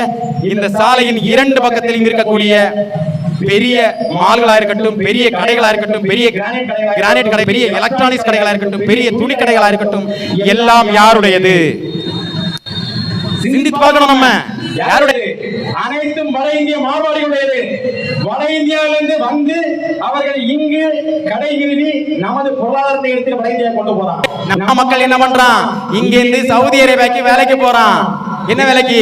கூலி ஆளாக, கொத்த வேலைக்கு, அங்குள்ள செடிகளுக்கு தண்ணீர் பாய்ப்பதற்காக, அங்குள்ள கக்கூஸ் கழுவதற்காக, அங்குள்ள ஒட்டகம் மேய்ப்பதற்காக நம்ம மக்கள் போயிட்டு இருக்காங்க. வறுமையின் பிடியில் சிக்கி. ஏன் இந்த சூழல் வந்தது? இந்த அரசு வட இந்தியர்கள் வருவதை தடுத்து நிறுத்தி நம்முடைய மக்கள் இங்கிருந்து வெளியேறுவர்கள் அத்தனை பேரை தடுத்து, நீங்களே இங்கு தொழில்கள் தொடங்குங்கள், உங்களுடைய பொருளாதாரத்தை மேம்படுத்துங்கள், உங்களுக்கு தேவையான கடனுதவி நான் செய்கிறேன், வட்டி இல்லா கடனாக நான் தருகிறேன் அப்படின்னு இந்த அரசு சொல்வதற்கு துணிவு இருக்கிறதா? சொல்ல வேண்டிய இந்த அரசின் கடமையா இல்லையா? சொல்லி இருந்தால் இங்குள்ள மக்கள் அயலக நாடுகளுக்கு படையெடுத்திருப்பாங்களா? எப்படி படையெடுக்கலாம்? 18-20 வயசுல போறான், போய் 4-5 வருஷம் வேலை பார்க்கலாம், வெளிநாட்டு மாப்பிள்ளைன்னு சொல்றான். அது ஒரு பிள்ளையை கல்யாணம் பண்ணிடுறான். கல்யாணம் பண்ணிட்டு ஒரு மாசம் முடிச்சிட்டு மீண்டும் போயிடுறான். அந்த பிள்ளை தவிக்க விட்டுட்டு கடைசியில பார்த்தா 50-55 வயதுல வாரான். உடம்புல உடைக்க நாடி நரம்பு அத்தனையும் செத்த பிறகு வந்துடுறான்.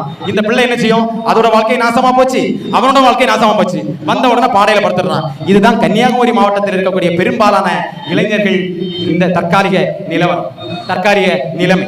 ஆனால் நமது நிலத்தில வட இந்தியாவிலிருந்து வரக்கூடிய மார்வாடிகள் வந்து கொளுத்து இங்கே கடைகள் தொடங்கி, இங்கே தொழில்கள் நிறுவி, இங்கே வீடுகள் கட்டி பெரும் செல்வந்தனாக மாறிக்கொண்டிருக்கிறான். ஏன் இந்த நிலை?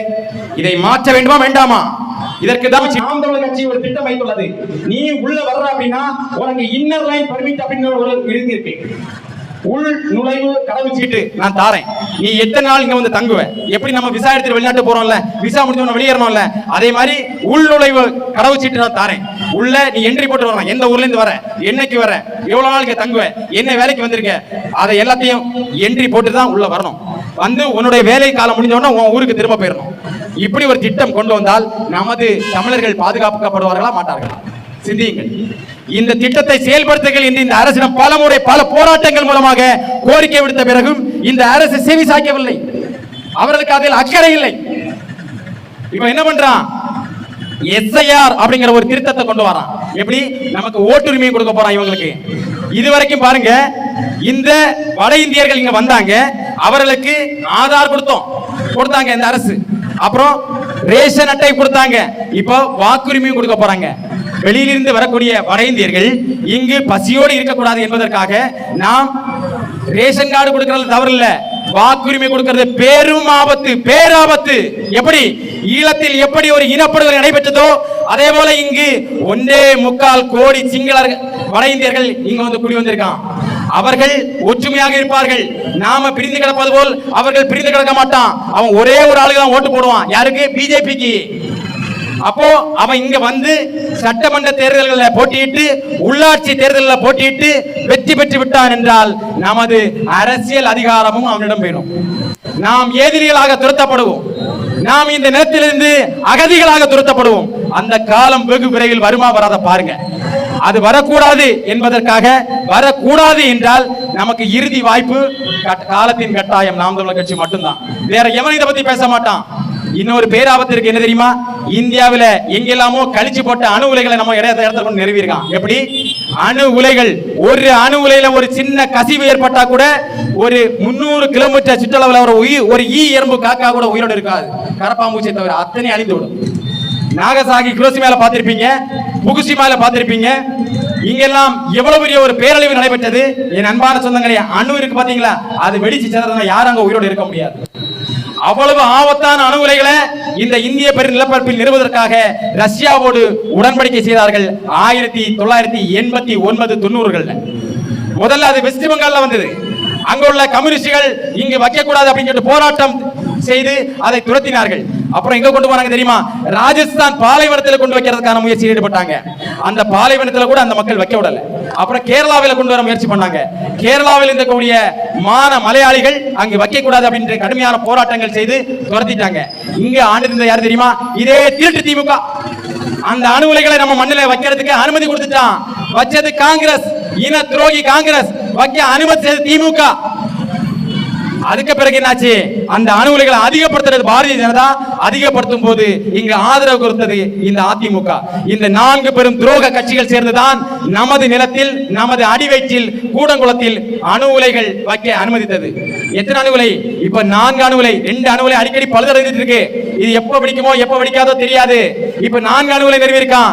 இனி 6 அணு உலை நிறுவதற்கான கையெழுத்து வந்திருக்கு. அடுத்தது அணு உலை பூங்கா வைக்க போறானா? அணு உலை பூங்கா. ஏன் எங்களுக்கு சோலார் பூங்காவை? ஏன் நாங்க சூரியனிலிருந்து மின்சாரத்தை எடுத்து நம்ம பயன்படுத்திட்டு போறோம், காற்றாலை மின்சாரத்தை பயன்படுத்திட்டு போறோம், கடலில் இருந்து மின்சாரத்தை எடுத்து பயன்படுத்திட்டு போறோம், கழிவுகள் இருந்து மின்சாரத்தை எடுத்து பயன்படுத்திட்டு போறோம். எங்களுக்கு ஏன் அணு உலைகளை எங்க தரையில் கொண்டு கட்டுற? எங்களை எந்த நிமிடமும் கொல்லக்கூடிய அணு உலைகளை ஏன் எங்க நிலத்தில் கொண்டு நிறுவினாய் என்கிற கேள்வியை தொடர்ச்சியாக எழுப்பிக் கொண்டிருப்பது நாம் தமிழர் கட்சி மட்டும்தான். அதுபோல இங்குள்ள தீங்கு விளைக்கும் ஸ்டெர்லைட்டா இருக்கட்டும். ஸ்டெர்லைட் என்னது? காற்றை நஞ்சாக்கக்கூடிய, சுவாசிக்கக்கூடிய சுத்தமான காற்றிலே கூட அது கலந்து நம்ம காற்றை, சுவாச காற்றை, ஆக்சிஜன் கூட ஒழுங்கா கொடுக்க முடியாத ஒரு சூழலில் இருந்தது ஸ்டெர்லைட். அந்த ஸ்டெர்லைட்டை மூடுவதற்காக எமது மக்கள் அமைதி வழியிலாக போராடினார்கள். 100வது நாள் போராட்டத்தில் 13 பேரை குருவி காக்கையை சுடுவதால் சுட்டுக் கொண்டது இதே அதிமுக. இதே அதிமுக. தட்டி கேட்க நாதி இல்ல. இந்த இரு பெரும் திராவிட கட்சிகளும் நம்ம நிலத்தை ஏறத்தாழ 60 ஆண்டுகளுக்கு மேலாக ஆண்டு கொளித்து நமது நிலங்களை சூறையாடி அழிவு திட்டங்களை நமது மண்ணில் நிறுவி நமது மக்களை குடிக்கு அடிமையாக்கி, சாராயத்திற்கு அடிமையாக்கி, அரசு பள்ளிகளை படிப்படியாக மூடி கல்வியில் நம்மை சிறுமைகளாக ஆக்கி நம்மை தொலைத்து நமது நிலத்தை வஞ்சித்துக் கொண்டிருக்கிறார்கள். இதிலிருந்து மீட்கணும் அப்படின்னா வேற எந்த வழியும் கிடையாது. தற்போது ஒருத்தர் வராரு, விஜய் அப்படின்னு. சினிமா வெறும் திரை கவர்ச்சி, திரையில தோன்றக்கூடியவர். நேரில் அவரை பார்க்கறதுக்காக உங்க நீங்க எல்லாம் அறிஞ்சிருப்பீங்க, இதை பேசணும் அவசியம் இல்லை. 41 பேரு பிளஸ் 2 கர்ப்பிணிகள், மொத்தம் 43 பேரு. 43 பேரை இறந்த பிறகு ஒரு நல்ல தலைவன் என்ன பண்ணுவான்? அந்த இடத்துல நின்று இருப்பான். சரி, கூட்டமா இருக்கா, பக்கத்துல ஒரு ஹோட்டல் தங்கி இருந்திருப்பான். தங்கி இருந்துட்டு உடனே என்ன பண்ணிருப்பான்? அதுல பாதிக்கப்பட்ட மக்களை அத்தனை பக்கத்தில் இருக்கக்கூடிய மருத்துவமனைகளை சேருங்கள், உயர்தர மருத்துவம் அழியுங்கள் என்று சொல்லியிருப்பானா இல்லையா? இறந்தவர்களுடைய குடும்பத்துல நம்ம கட்சிக்காரங்க போய் ஆறுதலா நில்லுங்க அப்படின்னு சொல்லிருப்பானா இல்லையா? என்ன பண்ண தெரியுமா? தெரிச்சு தலை தெறிக்க ஓடணும். ஓடி விமானம் பிடிச்சு வீட்டுல படுத்துட்டான். படுத்துட்டு திரும்ப எழுப்பி வரது எவ்வளவு நாளா தெரியுமா? 30 நாட்கள். இவரா தலைவர்? அடுத்தது மேடைகள் வந்து பேசுறது, மக்களுக்கு ஏதாவது பாதிப்பு என்றால் இந்த விஜய் முதல் நாளாக இருப்பான். எங்க இருந்த உன் ஆளு உன்னை தேடி வந்தவங்க இறந்த பிறகு நீ ஓடிட்ட, பயந்து ஓடிட்ட. இதுவா அரசு? என்ன திட்டம் வச்சிருக்க? நாம் தமிழர் அரசு முன்வைக்கக்கூடிய திட்டங்களை அதே திட்டங்களை காப்பி அடித்தாவது நீ வைக்கலாம்ல, அதுவும் இல்லை. ஏன்னா உனக்கு சிந்திக்கவே முடியாது. டைரக்டர் என்ன எழுதி கொடுப்பாரோ அதை அப்படியே எடுத்து படத்தில் நடிக்கக்கூடிய தொழிலை ஏறத்தாழ 40 ஆண்டுகளாக செய்து பழக்கப்பட்ட அந்த மூளை புதிதாக என்ன சிந்திக்கும்? நான் ஒரு கேள்வி கேட்கட்டுமா? துண்டு சீட்டு இருக்குல்ல, ஐயா கலைஞரின் பையன் என்ன பண்ணான்? துண்டு சீட்டு வச்சு படிப்பான். இவர் ஐயா விஜய் அவர்கள் என்னன்னா A4 சீட் போடுவாரு. A4 சீட் போட்டு இங்க வச்சுட்டு அதை அப்படியே வாசிப்பாரு. கையை வலது பக்கம் திருப்பவும், கையை உயர்த்தவும், 3 முறை விஜய் விஜய் விஜய் என்று சொல்லவும். இதுவா ஒரு தலைவன கழகு?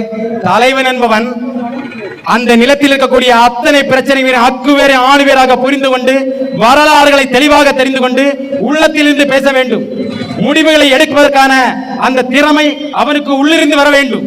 அப்படிப்பட்ட தலைவனாகிறது யாராவது சொல்லிக் கொடுக்கிறவங்க, எழுதி கொடுக்கிறவங்களை கேட்டு வாசிக்கக்கூடிய தலைவர்களா நமக்கு தேவை? நாம் தமிழர் கட்சி இதுதான் மீண்டும் சொல்கிறோம், காலத்தின் கட்டாயம். அண்ணன் சீமான் அவர்களாக இருக்கட்டும், இங்கு இருக்கக்கூடிய நாம் தமிழர் கட்சி பிள்ளைகளாக இருக்கட்டும், போராளிகளாக இருக்கட்டும், எவராது துண்டு சீட்டு எடுத்து வச்சு படித்ததை பார்த்திருக்கீங்களா? நான் இவ்வளவு நேரம் உங்கள்கிட்ட பேசுறேன், என் மனசுல இருந்ததான் கொட்டுறேனே தவிர என் எண்ணத்தில் இருந்த, என் உள்ளத்தின் அடி ஆழத்தில் இருந்த விடயங்கள் தான் உங்களிடம் கொட்டியிருக்கிறேன் தவிர ஏதாவது துண்டு சீட்டு எடுத்து வச்சு பார்த்தனா? இன்னும் நீங்கள் உங்களிடம், என் அன்பு உறவுகளிடம் ஒரு கேள்வி கேட்கிறேன். நீங்க என்ன கேள்வி வேணாலும் என்னிடத்தை கேட்கலாம். இப்ப கூட கேட்கலாம். இன்னொரு ஒலி வாங்கி இருக்கு. இந்த இடத்தில் உங்கள் முன்னால் அந்த கேள்விகளுக்கான பதிலை இவ்வளவு மக்களின் பொது வழியில் சொல்ல நான் தயார். அதுபோல விஜய் அவர்கள் தயார் என்றால் அவர்களுக்கு வாக்கு செலுத்துங்கள்.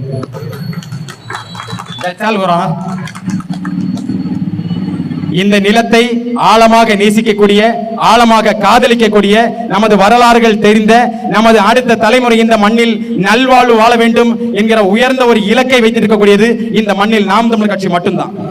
ஆனா இதனுடைய வளர்ச்சியை தடுப்பதற்காக பல்வேறு விதமான அவதூறுகள் இங்கு நிகழ்த்தப்படுகிறது. ஏன் நிகழ்த்தப்படுகிறது? யார் இந்த அவதூறுகளை தொடர்ச்சியாக பரப்புரை செய்கிறார்கள்? அவர்கள்தான் இந்த மண்ணில் இதுவரை ஆண்டு கொளித்து இந்த மண்ணில் வளங்களை சூறையாடி அதன் மூலமாக அரசியல் அதிகாரத்தின் மூலமாக அவர்கள் வாழ்ந்து கொண்டிருந்தவர்கள்.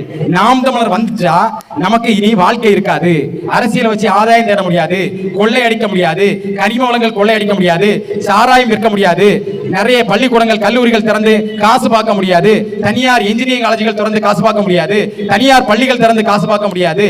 இப்படி உள்ள எண்ணம் உள்ளவர்கள் தொடர்ச்சியாக அவதூறுகளை பரப்புவார்கள். நாம் தமிழர் கட்சி இந்த மண்ணில் வலுப்பெற்று எழுந்துவிடக் கூடாது என்பதற்காக. இதை எனது அன்பு மக்கள் உள்வாங்கிக் கொண்டு நாம் தமிழர் கட்சி முன்வைக்கக்கூடிய ஒவ்வொரு திட்டங்களையும் நீங்கள் அலசி ஆராயுங்கள். அதுபோல மற்ற கட்சிகள் முன்வைக்கக்கூடிய திட்டங்களை எடுத்து வைத்து பாருங்கள், அவர்களுடைய செயல்பாடுகளை கவனியுங்கள். இந்த உங்களுக்கே தெரியும் யாருக்கு வாக்களிக்க வேண்டும் என்று. நான் கூறுகிறேன், எனக்கு வாக்களியுங்கள் என்று உங்களிடம் கேட்கவில்லை. இருப்பதில் யார் சிறந்தவர் என்று நீங்கள் பார்த்து வாக்களியுங்கள், அது போதும். ஏனென்றால் வாக்குதான் நமக்கு இருக்கக்கூடிய அதிகபட்ச அதிகாரம், ஒரு விரல் புரட்சி. அந்த வாக்கால் எதையும் மாற்ற முடியும். நான் உங்களுக்கு கேட்கட்டுமா, இந்த திராவிட கட்சிகள், இந்த தேசிய கட்சிகள், இப்போது புதிதாக வந்திருக்கக்கூடிய கட்சிகள், இந்த கட்சிகள்ல வரக்கூடியவங்களுக்கு இந்த அரசியல் எதுக்கு வர்றாங்க அப்படிங்கிறது எல்லாருக்குமே தெரியும். ஏதாவது ஆட்டை போட முடியாதா, கமிஷன் அடிக்க முடியாதா, அதுக்காக எவ்வளவு செலவு செய்ய தயாரா இருக்காங்க. உண்மையா இவர்களுக்கு அரசியல் வந்தா ₹1 கூட ஆதாயம் கிடைக்காது, உன்கிட்ட இருக்கதான் நீ இழக்க முடியும் அப்படிங்கிறது உறுதி. ஆனால் இதுல எவனாவது ஒருத்தன் போட்டி போடுவானா? எவனாவது ஒருத்தன் தேர்தலில் போட்டி போடுவானா? ஆனால் 14 ஆண்டுகளாக நாம் தமிழர் கட்சி காத்தில் இருக்கிறது. நாம் தமிழர் கட்சிக்குள்ள வந்தா எதுவும் கிடைக்காது. இவங்கள்ட்ட கேட்டு பாருங்க, நம்ம பாக்கெட்ல இருக்கதான் இழப்போம், நம்ம பாக்கெட்ல இருக்கதான் மக்களுக்காக செலவிடுவோம், பாக்கெட்ல இருக்கதான் முழுக்க முழுக்க மக்களுக்காக நம்மளுடைய எண்ணம், சிந்தனை, செயல், நம்முடைய வருமானம், நம்முடைய உழைப்பு தான் மக்களுக்காக செலவிடப்படுமே தவிர அங்கிருந்து ₹1 கூட நமக்கு கிடைக்காது. இருந்தாலும் என்ன கிடைக்கும் தெரியுமா? நாம் தமிழர் கட்சியை நம்பி வந்தால் நல்ல நாடு கிடைக்கும். இந்திய சுதந்திரத்துக்காக போராடிய ஐயா நேதாஜி சுபாஷ் சந்திர போஸ் ஒரு வலிமையான ஒரு கோரிக்கையை மக்கள் முன் வைத்தார். என்ன தெரியுமா? I can offer you nothing except hunger, thirst, privation and deep march and death, but if you can follow me I can lead you victory and freedom. சொல்றாரு. என்ன அர்த்தம் தெரியுமா? எனக்கு என்னால உங்களுக்கு கொடுக்க முடிந்தது என்ன தெரியுமா? வருத்தம், வலி, கண்ணீர், ரத்தம் சிந்த வேண்டி இருக்கும், நீண்ட தூரம் நடக்க வேண்டி இருக்கும், பசி, தாகம், கடைசியில உங்களுக்கு என்னால மரணம் தான் பரிசளிக்க முடியும். இவ்வளவுதான் என்னால தர முடியும், வேற எதுவும் என்னால தர முடியாது. ஆனால் இவற்றை நம்பி என் பின்னால் வந்தீர்கள் என்றால் உங்களுக்கு விடுதலை வாங்கி தருகிறேன், சுதந்திரம் வாங்கி தருகிறேன் என்று சொன்னார். அந்த அறைகூவலை நம்பி டெல்லி சலோ என்கிற முழக்கத்தை முன்வைத்து அவர் வரும்போது அவரோடு 1,10,000 வீரர்கள் அந்த மண்ணில் வந்தார்கள். அவருடைய அழுத்தம் தாங்க முடியாமல், அவருடைய போர் நெறிமுறைகளை தாங்க முடியாதுதான் வெள்ளக்காரன் சுதந்திரம் கொடுத்துட்டு போனானே தவிர காந்தி உட்கார்ந்து இருந்தாரு அப்படிங்கிறதுக்காக எல்லாம் சுதந்திரம் கொடுத்துட்டு போகல. நேதாஜியின் அழுத்தம் தாங்க முடியாமல் அவருடைய ராணுவத்தில் நாங்கள் தோற்று போவோம் என்று தெரிந்தவுடனே அவர்கிட்ட கொடுத்த வெட்கம், ஏன்னா சூரியன் மறையாத நாட்டுக்கு சொந்தக்காரர்கள் ஆங்கிலேயர்கள், அப்ப வெறும் ஒரு நேதாஜிட்ட தோத்து போறோம் அப்படிங்கிற பேர் இருக்கக்கூடாது என்பதற்காக திடீர்னு காந்தி உண்ணவர் இருக்காரு, ஐயா உங்க காலனியில சரணடைஞ்சிரும் அப்படின்ட்டு அவர்கிட்ட சுதந்திரத்தை கொடுத்து போராட்ட ஒரு நாடகத்தை நடத்தி கொண்டு போனார்கள் 1947. இதே போல நாம் தமிழர் கட்சி ஒரு அறைகூல் விடுகிறது. என் அன்பு சொந்தங்களே, உங்களுக்கு எங்களால் கொடுக்க முடிந்தது என்ன தெரியுமா? நாம் தமிழர் கட்சியில சேர்ந்தா உங்களுடைய நேரத்தை செலவிட வேண்டியிருக்கும், உங்களுடைய பொருளாதாரத்தை செலவிட வேண்டியிருக்கும், உங்களுடைய அறிவை செலவிட வேண்டியிருக்கும், உங்களுடைய ஆற்றலை செலவிட வேண்டியிருக்கும். உங்களுடைய எண்ணங்கள் உங்கள்கிட்ட இருக்கிறதா மற்றவங்களுக்கு கொடுக்க முடியும், உள்ளேந்து எதுவுமே உங்களுக்கு கிடைக்காது. ஆனால் அதை நம்பி அது போதும் என்று நாம் தமிழர் படையில் சேர்ந்து எம்மோடு சேர்ந்து இயங்கினால் நமக்கான ஒரு சிறந்த நாட்டை நாங்கள் பரிசளிக்க முடியும், நாம் தமிழரால் பரிசளிக்க முடியும். நாம் தமிழர் அரசு எப்படி இருக்கு தெரியுமா? அது இயற்கை வளங்கள் எதுவும் சூறையாடப்படாத, இந்த மது போதை எதுவுமே இல்லாத, மது கடைகளே இருக்காது நம்ம ஆட்சியில், மது ஆலைகளே இருக்காது, மது கடைகளே இருக்காது. அதற்கு பதிலாக என்ன குடிக்கக்கூடிய மக்கள் உங்களுக்காக என்ன தெரியுமா?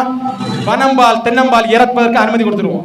அது என்ன மூலிகை சாறு, அது கொஞ்சமா குடிச்சு படுத்தா உடம்பு நிம்மதியா இருக்கும், அந்த உழைச்ச அந்த சோர்வும் மாறும். ஆனா இவன் கொடுக்கறது எத்தனை? 41% ஆல்கஹால். இதை ஒரு 10 ஆண்டுகள் குடிச்சோம்னா கிட்னி போயிடும், லிவர் போயிடும், கல்லீரல் போயிடும், மூளை போயிடும், சிறுநீரை போயிடும், எல்லாமே போயிடும், கடைசியில் பாடையில போக வேண்டியதான். அப்படி ஒரு இனப்படுகொலை இப்ப செய்துட்டு இருக்கான். இன்னொரு தகவல் தெரியுமா? இங்கு மது அருந்தி விட்டு சாலைகள் செல்பவர்கள் இருக்காங்கல்ல, அவர்கள் மூலமாக ஆண்டொன்றுக்கு இறப்பவர்களுடைய எண்ணிக்கை 2,98,000. எவ்வளவு? 2,98,000 பேர் சாலைகள் நடக்கக்கூடிய மது அருந்தி விட்டு நடக்கக்கூடிய விபத்தினால் கொல்லப்படுகிறார்கள் தமிழகத்தில். இதுல இன்னொரு செய்தி இருக்கு தெரியுமா? 1,56,000 பேர் மது அருந்தாமல் சென்றவர்கள். மது அருந்தாமல் சென்றவர்கள். நான் குடிக்க மாட்டேன், நான் சாலையில் நல்லபடியா தான் வண்டி ஓட்டிட்டு போயிடுவேன், எதிரே வரக்கூடியவங்க குடிச்சிட்டு வந்து என் மேல மோதி நான் செத்தவன் மட்டும் 1,56,000 பேர் ஒரு ஆண்டுக்கு. நம்ப முடிகிறதா? அப்போ நம்ம குடிக்கல அப்படிங்கிறதுக்காக நம்ம எல்லாம் நிம்மதியா வாழ்ந்துட முடியாது, நிம்மதியா சாலையில போயிட முடியாது. அதுக்கு அடுத்தபடியாக இந்த கனிமவள கடத்தல் லாரிகள் மோதி கொல்லப்பட்டவர்கள் 387 பேர். கனிமவள கடத்தல் என்கிற யமனால் கொல்லப்பட்டவர்கள். அப்போ இது அத்தனையும் செய்யக்கூடியது யாரு? இந்த திராவிட மாடல் அரசு, இந்த திருட்டு திராவிட மாடல் அரசு, அயோக்கிய அரசு, சாராய மாடல் அரசு. இந்த அரசை தூக்கி குப்பையில் தூக்கி வீசி எறிவதை தவிர நமது மண்ணுக்கும் நமது மக்களுக்கும் வேற எந்த விடிவும் கிடையாது. எனவே அன்பு சொந்தங்களே, ஏதோ பார்த்து பண்ணுங்க. உங்கள் அனைவருக்கும் மீண்டும் ஒருவரை சொல்கிறேன், நாம் தமிழர் கட்சிங்கிறது காலத்தின் கட்டாயம். இதை விட்டா நமது அடுத்த தலைமுறை வாழ்வதற்கான வேற எந்த வழியும் கிடையாது. வேற எந்த அரசியல் கட்சியிலும் சிறந்த சிந்தனைகள் இல்லை, சிறந்த செயல் திட்டங்கள் இல்லை, சிறந்த தலைமைகள் இல்லை, அறிவார்ந்த பிள்ளைகள் இல்லை. இந்த மண்ணையும் மக்களையும் ஆழமாக நேசித்து அவருடைய நலனுக்காக, அடுத்த தலைமுறையின் வாழ்வியலுக்காக, வாழ்வதற்காக தங்களை அர்ப்பணித்து இருக்கக்கூடிய படை வேறு எங்கும் இல்லை, ஒழுக்கமான படைகள் எங்கும் இல்லை. நீங்க நாம் தமிழர் கட்சி மீட்டிங்ல பாத்திருக்கீங்களா? எவ்வளவு டிசிப்ளின்டா இருக்கணும். அங்க போனா என்ன கிடைக்கும் தெரியுமா? புத்தகங்கள் நிறைய அடுக்கி வச்சிருப்பான், எடுத்து வாசி அறிவிப்பு இருக்குங்க அப்படின்ட்டு. திராவிட மாடல் அரசு மீட்டிங்ல பாத்திருப்பீங்க, இங்க ஒரு ஒரு பெண்மணிகள் ஆட விடுவாங்க, எப்படி 2 பீஸ்ல வந்து ஆட விடுவாங்க. அதை பார்த்து நிறைய பேர் வருவாங்க, அவங்கள்ட்ட இவங்களோட கருத்தை திணிக்கிறது. இதுவும் ஒரு விதமான வன்முறை தான், மக்களை ஏமாற்றுவது, தொடர்ச்சியாக நம்மளை ஏமாற்றுவது. என்னென்ன ஏமாத்திருக்கான்? வரும்போது என்ன சொன்னா? நாங்க நீட் தேர்வை ஒழிப்போம்னு சொன்னா, ஒழிச்சானா? ஏமாற்றினானா? அங்க ஏமாற்றப்பட்டோம். மின்சார கட்டணத்தை குறைப்பேன் என்றான், குறைத்தானா? ஏமாற்றப்பட்டோம். டீசல் 75 ரூபாய்க்கு தாரேன்னு சொன்னா, குறைத்தானா? ஏமாற்றப்பட்டோம். நிலவரி குறைப்பேன்னு சொன்னா, குறைத்தானா? ஏமாற்றப்பட்டோம். பால் விலை குறைப்பேன்னு சொன்னா, குறைத்தானா? ஏமாற்றப்பட்டோம்.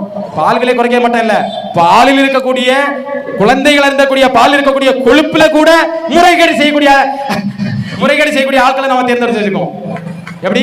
பாலில் இருக்கக்கூடிய கொழுப்பில் இருக்கக்கூடிய அதிலையும் குழந்தைகள் இருக்கக்கூடிய பாலில் கூட முறைகேடு செய்யக்கூடிய எம்எல்ஏக்களை நம்ம தேர்ந்தெடுத்து வச்சிருக்கோம். எப்படி?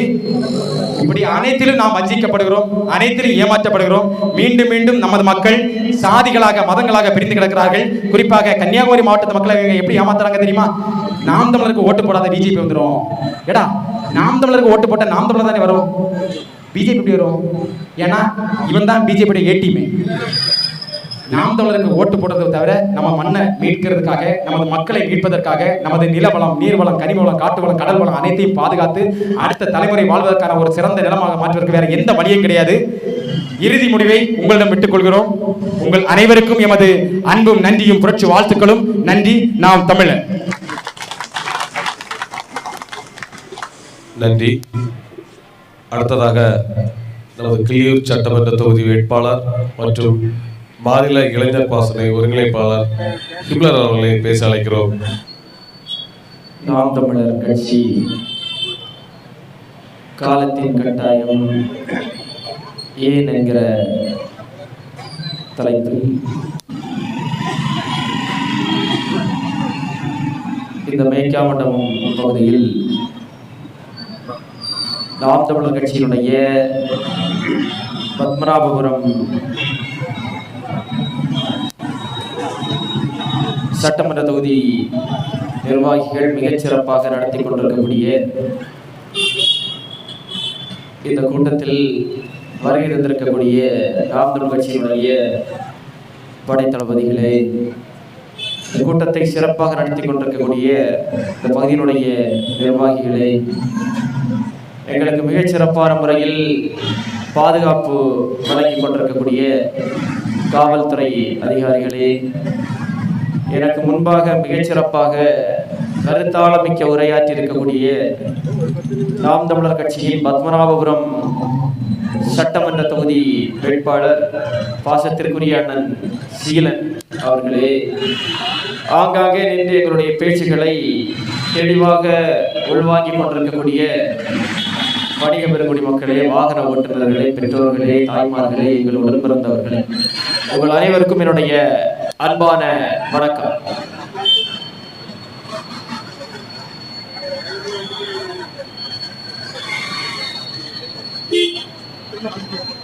ஒரு கட்சி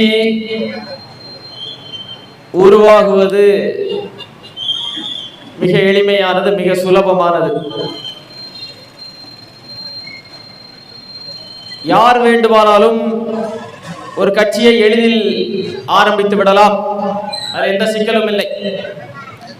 யார் வேண்டுமானாலும் ஆரம்பித்து விடலாம்.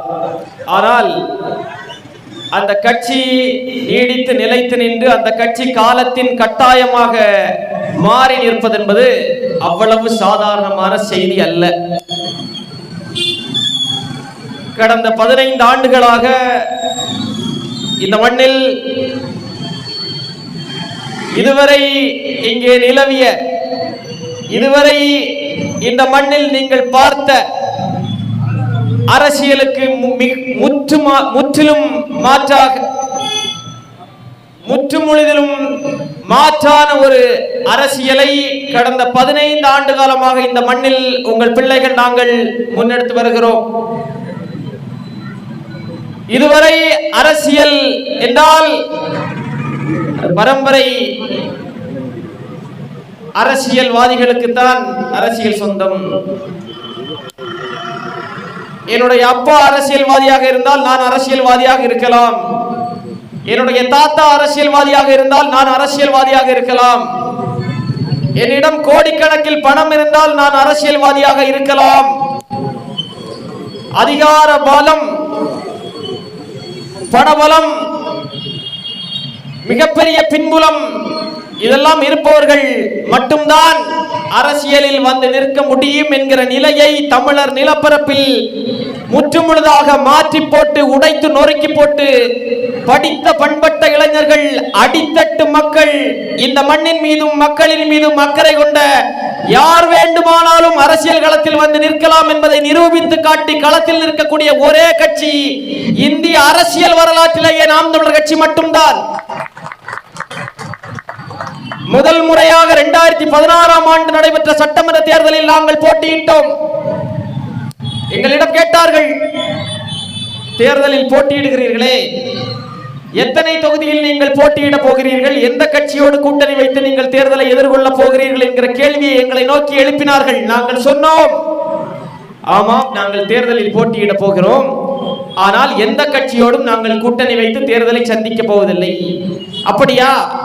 சரி, அப்படி என்றால் எத்தனை தொகுதிகளில் நீங்கள் போட்டியிட போகிறீர்கள் என்கிற கேள்வி கணைகளை எங்களை நோக்கி வீசினார்கள். நாங்கள் சொன்னோம், தமிழ்நாட்டில் இருக்கக்கூடிய 234 சட்டமன்ற தொகுதிகளிலும் எந்த கட்சியோடும் கூட்டணி வைக்காமல் நாங்கள் தனித்தே போட்டியிடுவோம். அது மட்டுமல்ல, நாங்கள் வாக்குக்கு பணம் கொடுக்க மாட்டோம், நாங்கள் சாதி சொல்லி வாக்கு கேட்க மாட்டோம், மதத்தை சொல்லி வாக்கு கேட்க மாட்டோம், நாங்கள் பணத்தை கொடுத்து வாக்கை கேட்க மாட்டோம். நாங்கள் எங்களுடைய கருத்தியலை, கோட்பாட்டை, சித்தாந்தத்தை, தத்துவத்தை தெரு தெருவாக முழங்கி நாங்கள் இந்த களத்தில் நிற்போம் என்று சொல்லி 2016ஆம் ஆண்டு எங்களுடைய தேர்தல் களத்தை நாங்கள் ஆரம்பித்தோம். 1 விழுக்காடு வாக்குகளை பெற்றோம். தமிழ்நாடு முழுக்க இருக்கக்கூடிய அத்தனை பேரும் சொன்னார்கள். ஏன் இன்றைக்கு எங்களோடு களத்தில் நின்று எங்களுக்கு ஆதரவாக பேசிக் கொண்டிருக்கக்கூடிய நபர்கள் கூட சொன்னார்கள், கட்சியின் கதை முடிந்து போய்விட்டது. 1 விழுக்காடு வாக்குதான், வெறும் 4.5 லட்சம் வாக்குகளை மட்டுமே முதல் தேர்தலில் நீங்கள் பெற்றிருக்கிறீர்கள். இந்த கட்சி இதோடு அழிந்து போய்விட்டது.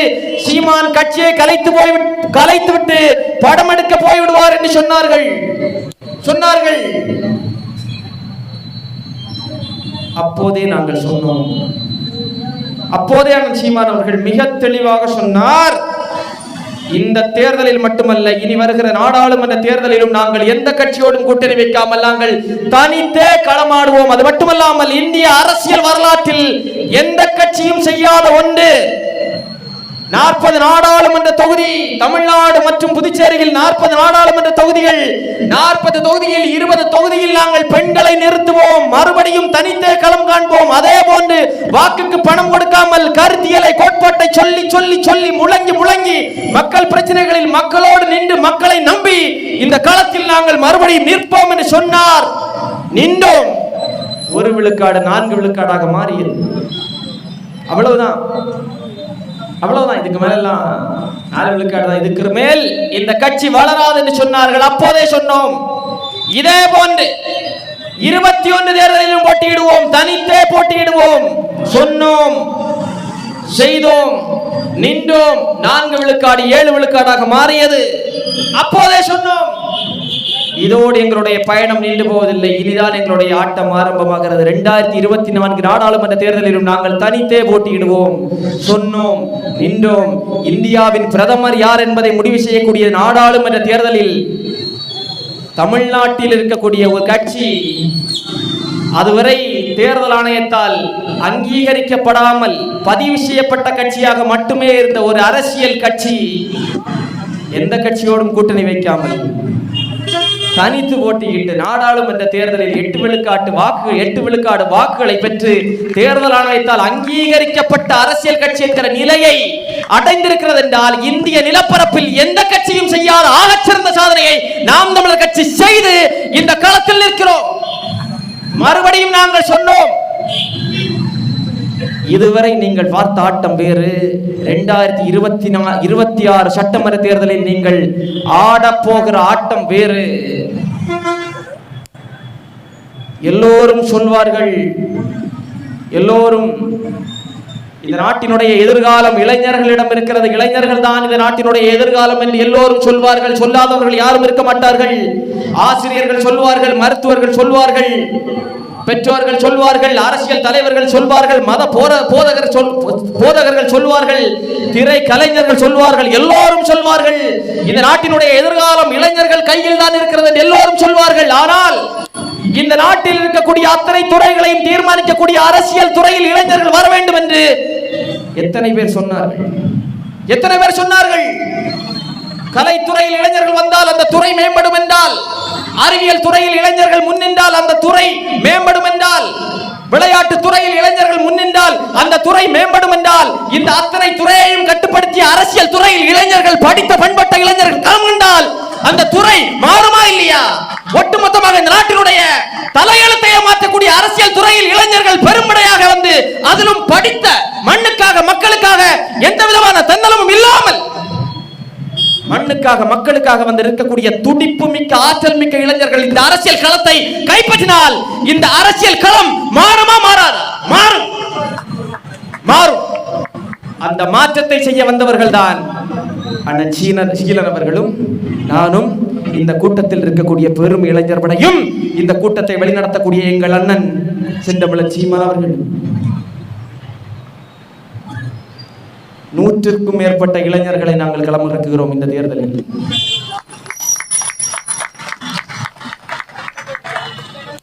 நான் கிள்ளியூர் சட்டமன்ற தொகுதியினுடைய வேட்பாளராக போட்டியிடுகிறேன். அண்ணன் சீலன் அவர்கள் 16ஆம் சட்டமன்ற தொகுதியினுடைய வேட்பாளராக போட்டியிடுகிறார். ஒரு கட்சி ஒரு தொகுதியில் ஒருவருக்கு சட்டமன்ற வேட்பாளராக போட்டியிடுவதற்கு வாய்ப்பு கொடுக்கிறது என்றால் முதலில் கேட்பது, நீ எத்தனை கோடி செலவு செய்வாய்? இதுதான் முதல் கேள்வி. இதுதான் முதல் கேள்வி.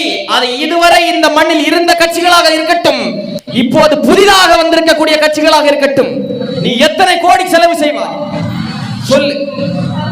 அதை பொறுத்துதான் நீ தேர்தலில் உனக்கு போட்டியிடுவதற்கு வாய்ப்பு இருக்கா இல்லையா என்பது. ஆனா என் பாக்கெட்ல 5 காசு இல்லைன்னு எங்க அண்ணனுக்கு தெரியும், எங்க அண்ணன் சீலம் பாக்கெட்ல 1 இல்லைன்னு அவருக்கு தெரியும். ஆனாலும் எங்களை நிறுத்தி இருக்கிறார் என்றால் என் அன்பு மக்கள் சிந்திக்க வேண்டும். நாம் தமிழர் கட்சி காலத்தின் கட்டாயமா இல்லையா என்பதை நீங்கள் புரிந்து கொள்ள வேண்டும், புரிந்து கொள்ள வேண்டும். எனக்கு முன்னால் பேசினாரே அண்ணன் சீலன் அவர்கள், எனக்கு இந்த 19ஆம் சட்டமன்ற தொகுதிக்குள்ளாடி ஒவ்வொரு முறையும் காலடி எடுத்து வைக்கிற போது நெஞ்சம் பதறும், நெஞ்சம் பதறும், நடுநடுங்கும் நெஞ்சம். ஏன் ஏன் நடுநடுங்கும்? ஏனென்றால் கன்னியாகுமரியினுடைய அழிவு எங்கே இருக்கிறதோ இல்லையோ, அந்த அழிவினுடைய ஆரம்பம் பத்மநாபபுரம் சட்டமன்ற தொகுதியில் இருக்கிறது. ஏன் ஏன் ஏனென்றால் கன்னியாகுமரி மாவட்டத்தினுடைய அரணாக இருந்து கன்னியாகுமரி மாவட்டத்தினுடைய இதயமாக இருப்பது இந்த பத்மநாபபுரம் சட்டமன்ற தொகுதியில் இருக்கக்கூடிய மேற்கு தொடர்ச்சி மலைகள் தான். அந்த மலைகள் கொஞ்சம் கூட ஈவிரக்கமின்றி அந்த மலைகளை சிதைக்கிறீர்களே, அந்த மலைகளை சிதைத்தொழிந்து கேரள கடலில் கொண்டு போய் கொட்டுகிறீர்களே. பள்ளிக்கூடத்தில் படிக்கிற போது எனக்கு இன்னமும் நினைவிருக்கிறது, பெரும்பாலான நாட்கள் பள்ளிக்கூடத்திலிருந்து வீட்டிற்கு செல்கிற போது மலையில் நனைந்து கொண்டே செல்வேன். அப்படிதான் இருந்துச்சு கன்னியாகுமரி, அதுதான் கன்னியாகுமரி. ஆனால் இன்றைக்கு கன்னியாகுமரியை மெல்ல மெல்ல கிளவியாக மாற்றிக் கொண்டிருக்கிறார்களே. இந்த மாவட்டத்தினுடைய நிலை என்னவாக இருக்கிறது? என்னவாக இருக்கிறது? இத்தனை மலைகள் டன் கணக்கில் கேரளாவுக்கு கடத்தப்படுகிறது. இதை தடுத்து நிறுத்த வேண்டிய அதிகாரத்தில் இருக்கக்கூடிய மதிப்பிற்குரிய அண்ணன் மனோ தங்கராஜ் அவர்கள் இந்த தொகுதியினுடைய சட்டமன்ற உறுப்பினர் மட்டுமல்லாமல் அமைச்சராக இருக்கிறாரே. அண்ணன் மனோ தங்கராஜ் அவர்கள் நினைத்தால் தடுக்க முடியுமா? முடியாது. அதுதான் அண்ணன் சீலன் அவர்கள் சொன்னார், அமைச்சர் கூட நினைக்க வேண்டும் என்றில்லை, இதை ஒரு மாவட்ட ஆட்சியர் நினைத்தாலே தடுத்து நிறுத்த முடியும். மாவட்ட ஆட்சியர்கள் எங்களிடமே சொன்ன செய்தி, இந்த குவாரிகளில் முறைகேடு நடக்கிறது என்றால் எங்களால் தடுத்து நிறுத்த முடியும், குவாரிகளுக்கு சீல் வைக்க முடியும் என்று கன்னியாகுமரி மாவட்டத்தினுடைய இதற்கு முந்தைய மாவட்ட ஆட்சியர் மதிப்பிற்குரிய அரவிந்த் IAS அவர்கள் என்னிடமே சொன்னார். இந்த குவாரிகளில் முறைகேடு நடக்கிறதா இல்லையா? நான் கேட்கிறேன், நான் எளிமையாக ஒரே ஒரு கேள்வி கேட்கிறேன். ஒவ்வொரு முறையும் இந்த கனிமவள கடத்தலை குறித்து நாங்கள் கேட்கிற போது ஒரு கூட்டம் எங்களை நோக்கி கேள்விகளை எழுப்புகிறது. நீ ஓலை குடிசையில தான் இருக்கிறியா? நீ வீடு கட்டுறதுக்கு கல்லு பயன்படுத்தலையா? நீ வீடு கட்டுறதுக்கு மண்ணு பயன்படுத்தலையா? மலையை உடைக்காம எப்படி வீடு கட்ட முடியும்? கேட்கிறார்கள். கேட்பவர்கள் யார் என்றால் பொதுமக்கள் கேட்பதில்லை. காங்கிரஸ்காரர்கள் கேட்பார்கள், திமுக காரர்கள் கேட்பார்கள், இந்த கனிமவள கடத்தலை ஆதரிக்கக்கூடிய அதிமுக காரர்கள் கேட்பார்கள், பாரதிய ஜனதா கட்சியை சார்ந்தவர்கள் கேட்பார்கள், புதிதாக ஒரு நாடக கட்சி வந்திருக்கிறது இல்லையா, அந்த கட்சியை சார்ந்தவர்களும் கேட்டுக்கொண்டிருக்கிறார்கள். அதுதான் கால கொடுமையாக இருக்கிறது. நான் சொல்கிறேன், அன்பு மக்களுக்கு நான் சொல்கிறேன், மலையை உடைக்காமல் எப்படி வீடு கட்ட முடியும் என்று எங்களை நோக்கி கேள்வி கேட்கக்கூடிய உங்களை நோக்கி நாங்கள் கேட்கிறோம். என் மண்ணின் மலைகளை எல்லாம் உடைத்து நொறுக்கி கேரளாவுக்கு கொண்டு போய் கொட்டினேன்னா நான் எப்படி வீடு கட்டுவது? நீங்கள் எப்படி வீடு கட்டுவது? நாங்கள் 2 கோரிக்கைகளை வைக்கிறோம். 2 கோரிக்கைகள். இந்த மண்ணினுடைய வளங்கள் இந்த மண்ணின் மக்களுக்கு, இந்த தமிழர் நிலப்பரப்பினுடைய வளங்கள் தமிழர் நிலப்பரப்பிற்கு, தமிழ்நாட்டின் வளங்கள் தமிழ்நாட்டிற்கு, என் மண்ணில் இருக்கக்கூடிய வளங்கள் குளிப்பாறைகள் அளவுக்கு அதிகமாகவே இங்கே இருக்கிறது. சூழலியலுக்கு எந்த பாதிப்பும் ஏற்படாத வண்ணம் குறிப்பிட்ட அளவுக்கு குளிப்பாறைகளை வெட்டி எடுங்கள். எடுத்து இந்த மண்ணின் தேவையை பூர்த்தி செய்து கொள்ளுங்கள். போதாதா? போதாதா? நீ மலையை ஒட்டச்சாதான் உனக்கு வீடு கட்டி எழும்புமா? அப்படி எழும்புமா? எப்படி? நாங்கள் தொடர்ந்து கோரிக்கைகள் வைக்கிறோம். குளிப்பாறை எடுத்து உள்ளூர் தேவைக்கு பயன்படுத்து. கேரளாவுக்கு எதுக்கு கொண்டு போற நீ?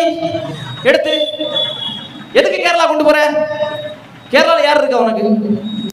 யார் இருக்கிற உனக்கு? கொண்டு போயிட்டு இருக்கிறியே, மனசாட்சியே இல்லாம கேரளா கடத்திட்டு இருக்கிறியே, யார் இருக்கா உங்களுக்கு கேரளால? யார் இருக்கிறா?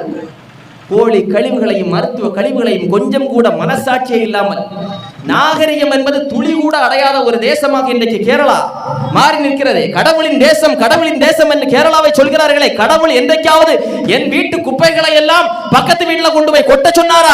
கடவுள் எந்த கடவுள் சொன்னார்? நான் கேட்கிறேன்.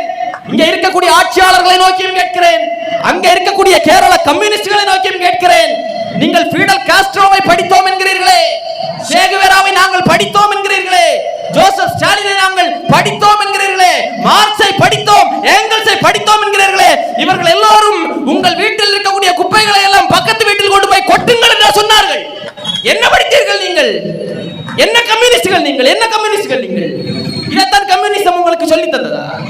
இதைத்தான் சொல்லி தந்ததா?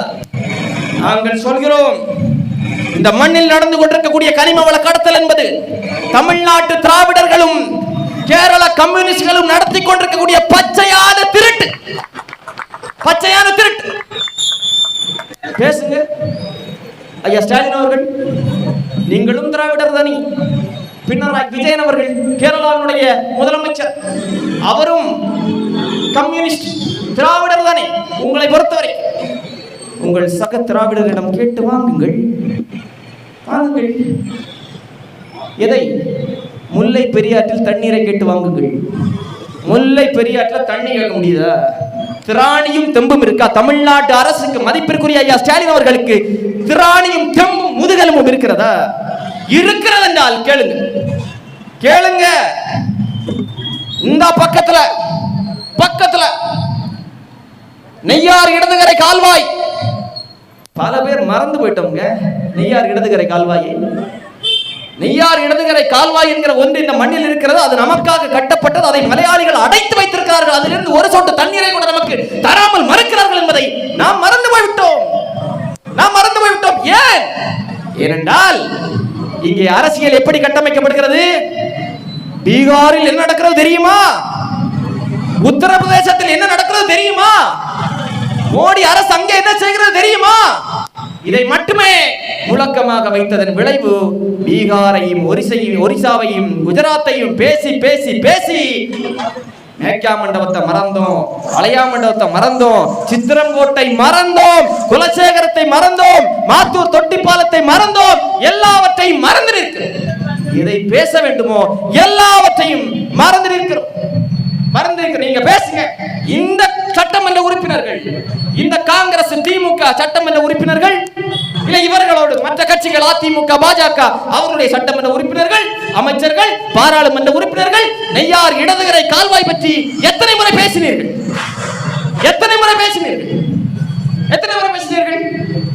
தீப்பந்த போராட்டம் நடத்துறாங்களா? தீப்பந்தம் காங்கிரஸ் இந்த ஒரு 10 நாள் முன்னாடி எதுக்கு தீப்பந்த போராட்டம்? எங்கேயோ வடநாட்டுல, பீகார்லயும் ஒரிசாவிலேயும் ஏதோ தெரியவே செய்யாது நமக்கு இந்த பிரச்சனை. ஏதோ ஒன்று நடந்திருக்கும், ஏதோ ஒரு மூலையில. ஆனா அந்த ஊர்ல உள்ளவனே அதை பேச மாட்டான், பெரிய பிரச்சனை ஆக மாட்டான். இங்கே அது பேசுபொருள். ஏன் அது பேசுபொருள் ஆகிறது? ஏனென்றால் இந்த மண்ணின் பிரச்சனைகளை அவர்கள் பேசினார்கள் என்றால் நீங்கள் கேள்வி எழுப்புவீர்கள். நீங்க கேள்வி கேட்பீங்களா இல்லையா? கேட்பீர்கள்.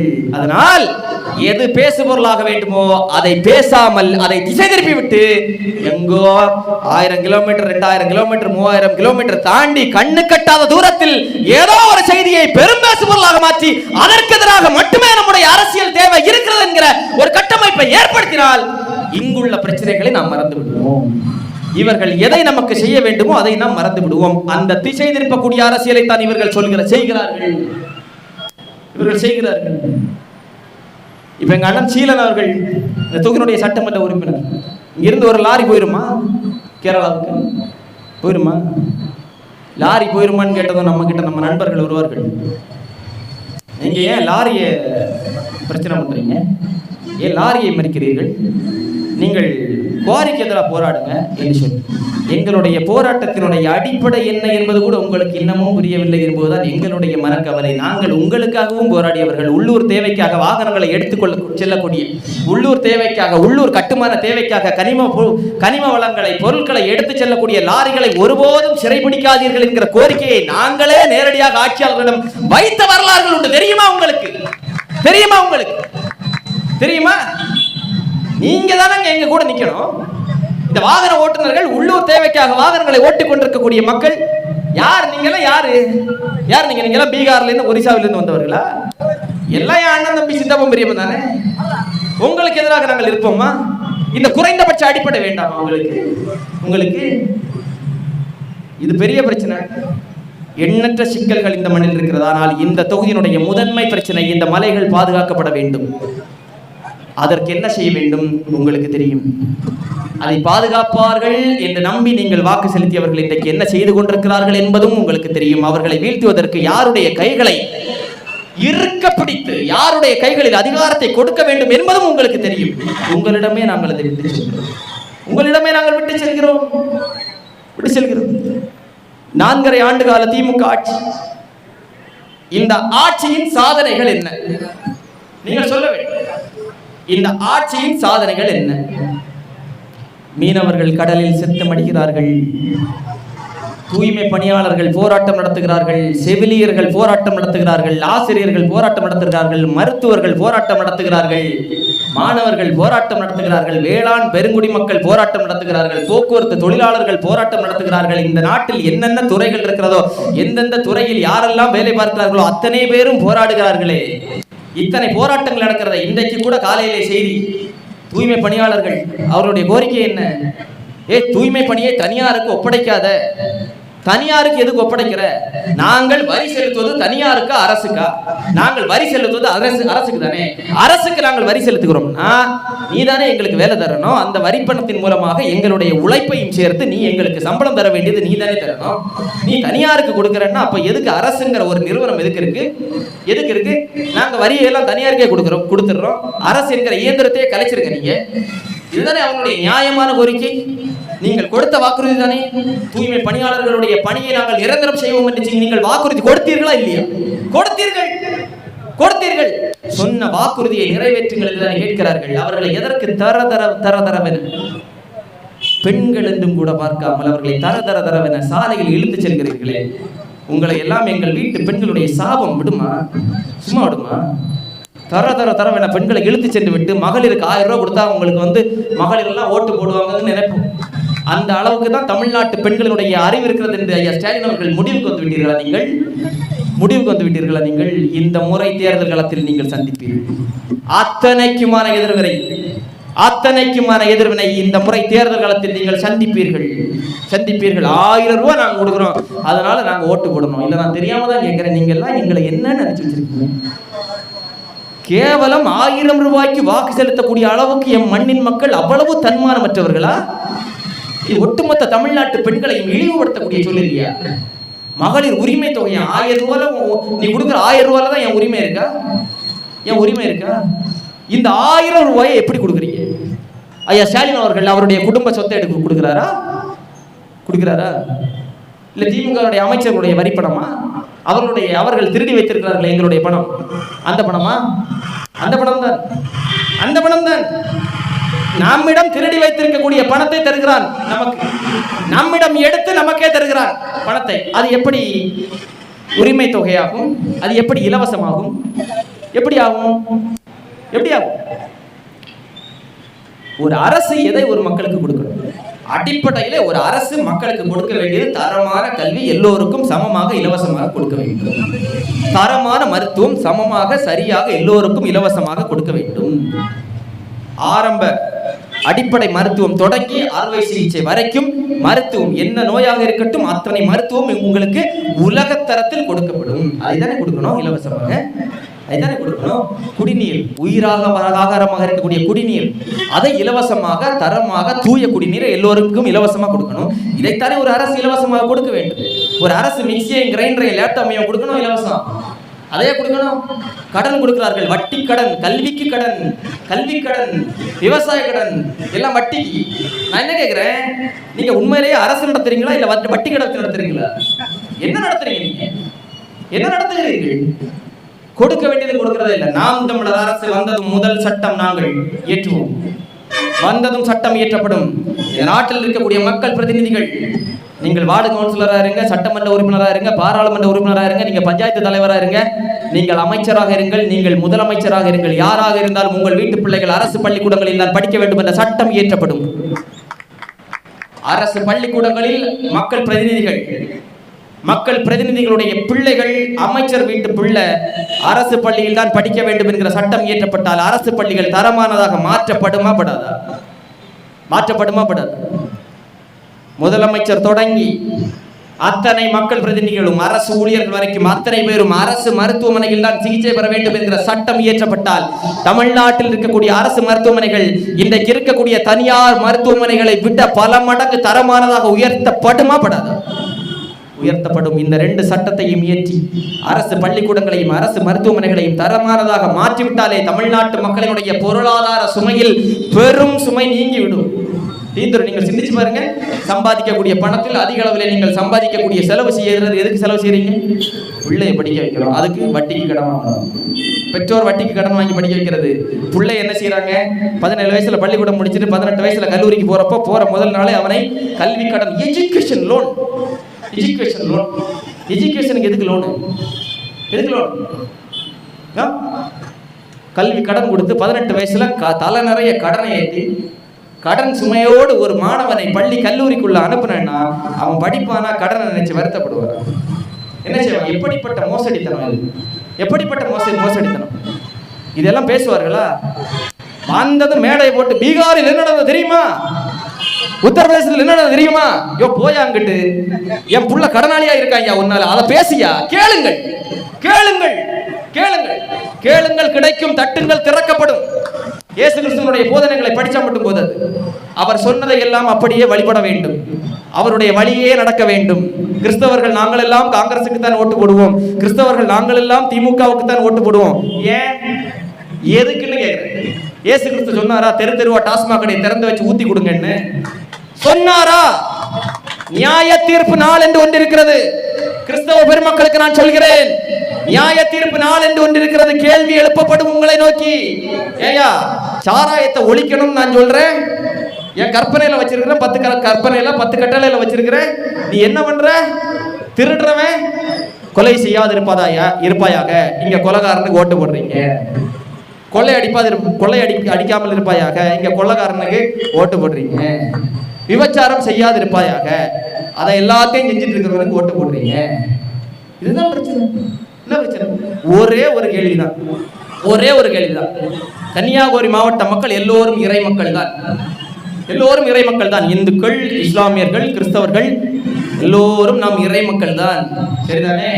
இயேசுவை வழிபடுவீர்கள், சிவனை வழிபடுவீர்கள், முருகனை வழிபடுவீர்கள், ஐயா வைகுண்டரை வழிபடுவீர்கள், நபிகள் நாயகத்தை வழிபடுவீர்கள். சரிதானே? நீங்கள் வழிபடக்கூடிய உங்களுடைய கடவுள்கள் தராத பாதுகாப்பை ராகுல் காந்தியும் சோனியா காந்தியும் நரேந்திர மோடியும் உங்களுக்கு தந்து விடுவார்கள் என்று நீங்கள் நம்புகிறீர்கள் என்றால் நீங்கள் வழிபடக்கூடிய கடவுள்களை நீங்கள் அவமானப்படுத்தக்கூடிய வேலை இல்லையா?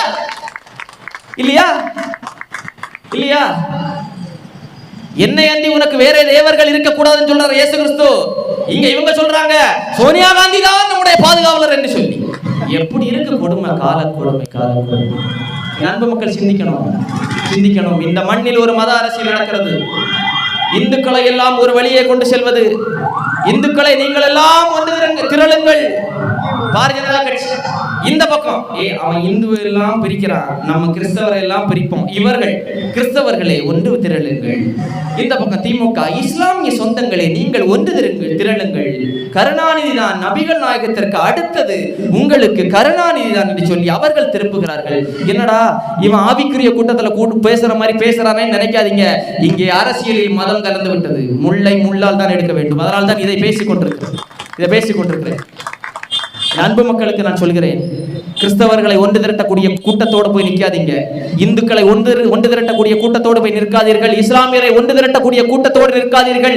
கிறிஸ்தவர்களை ஒன்றிணைக்கிறான் என்றால் அவன் கிறிஸ்தவனை இந்துக்களுக்கு எதிராக திருப்புகிறான்.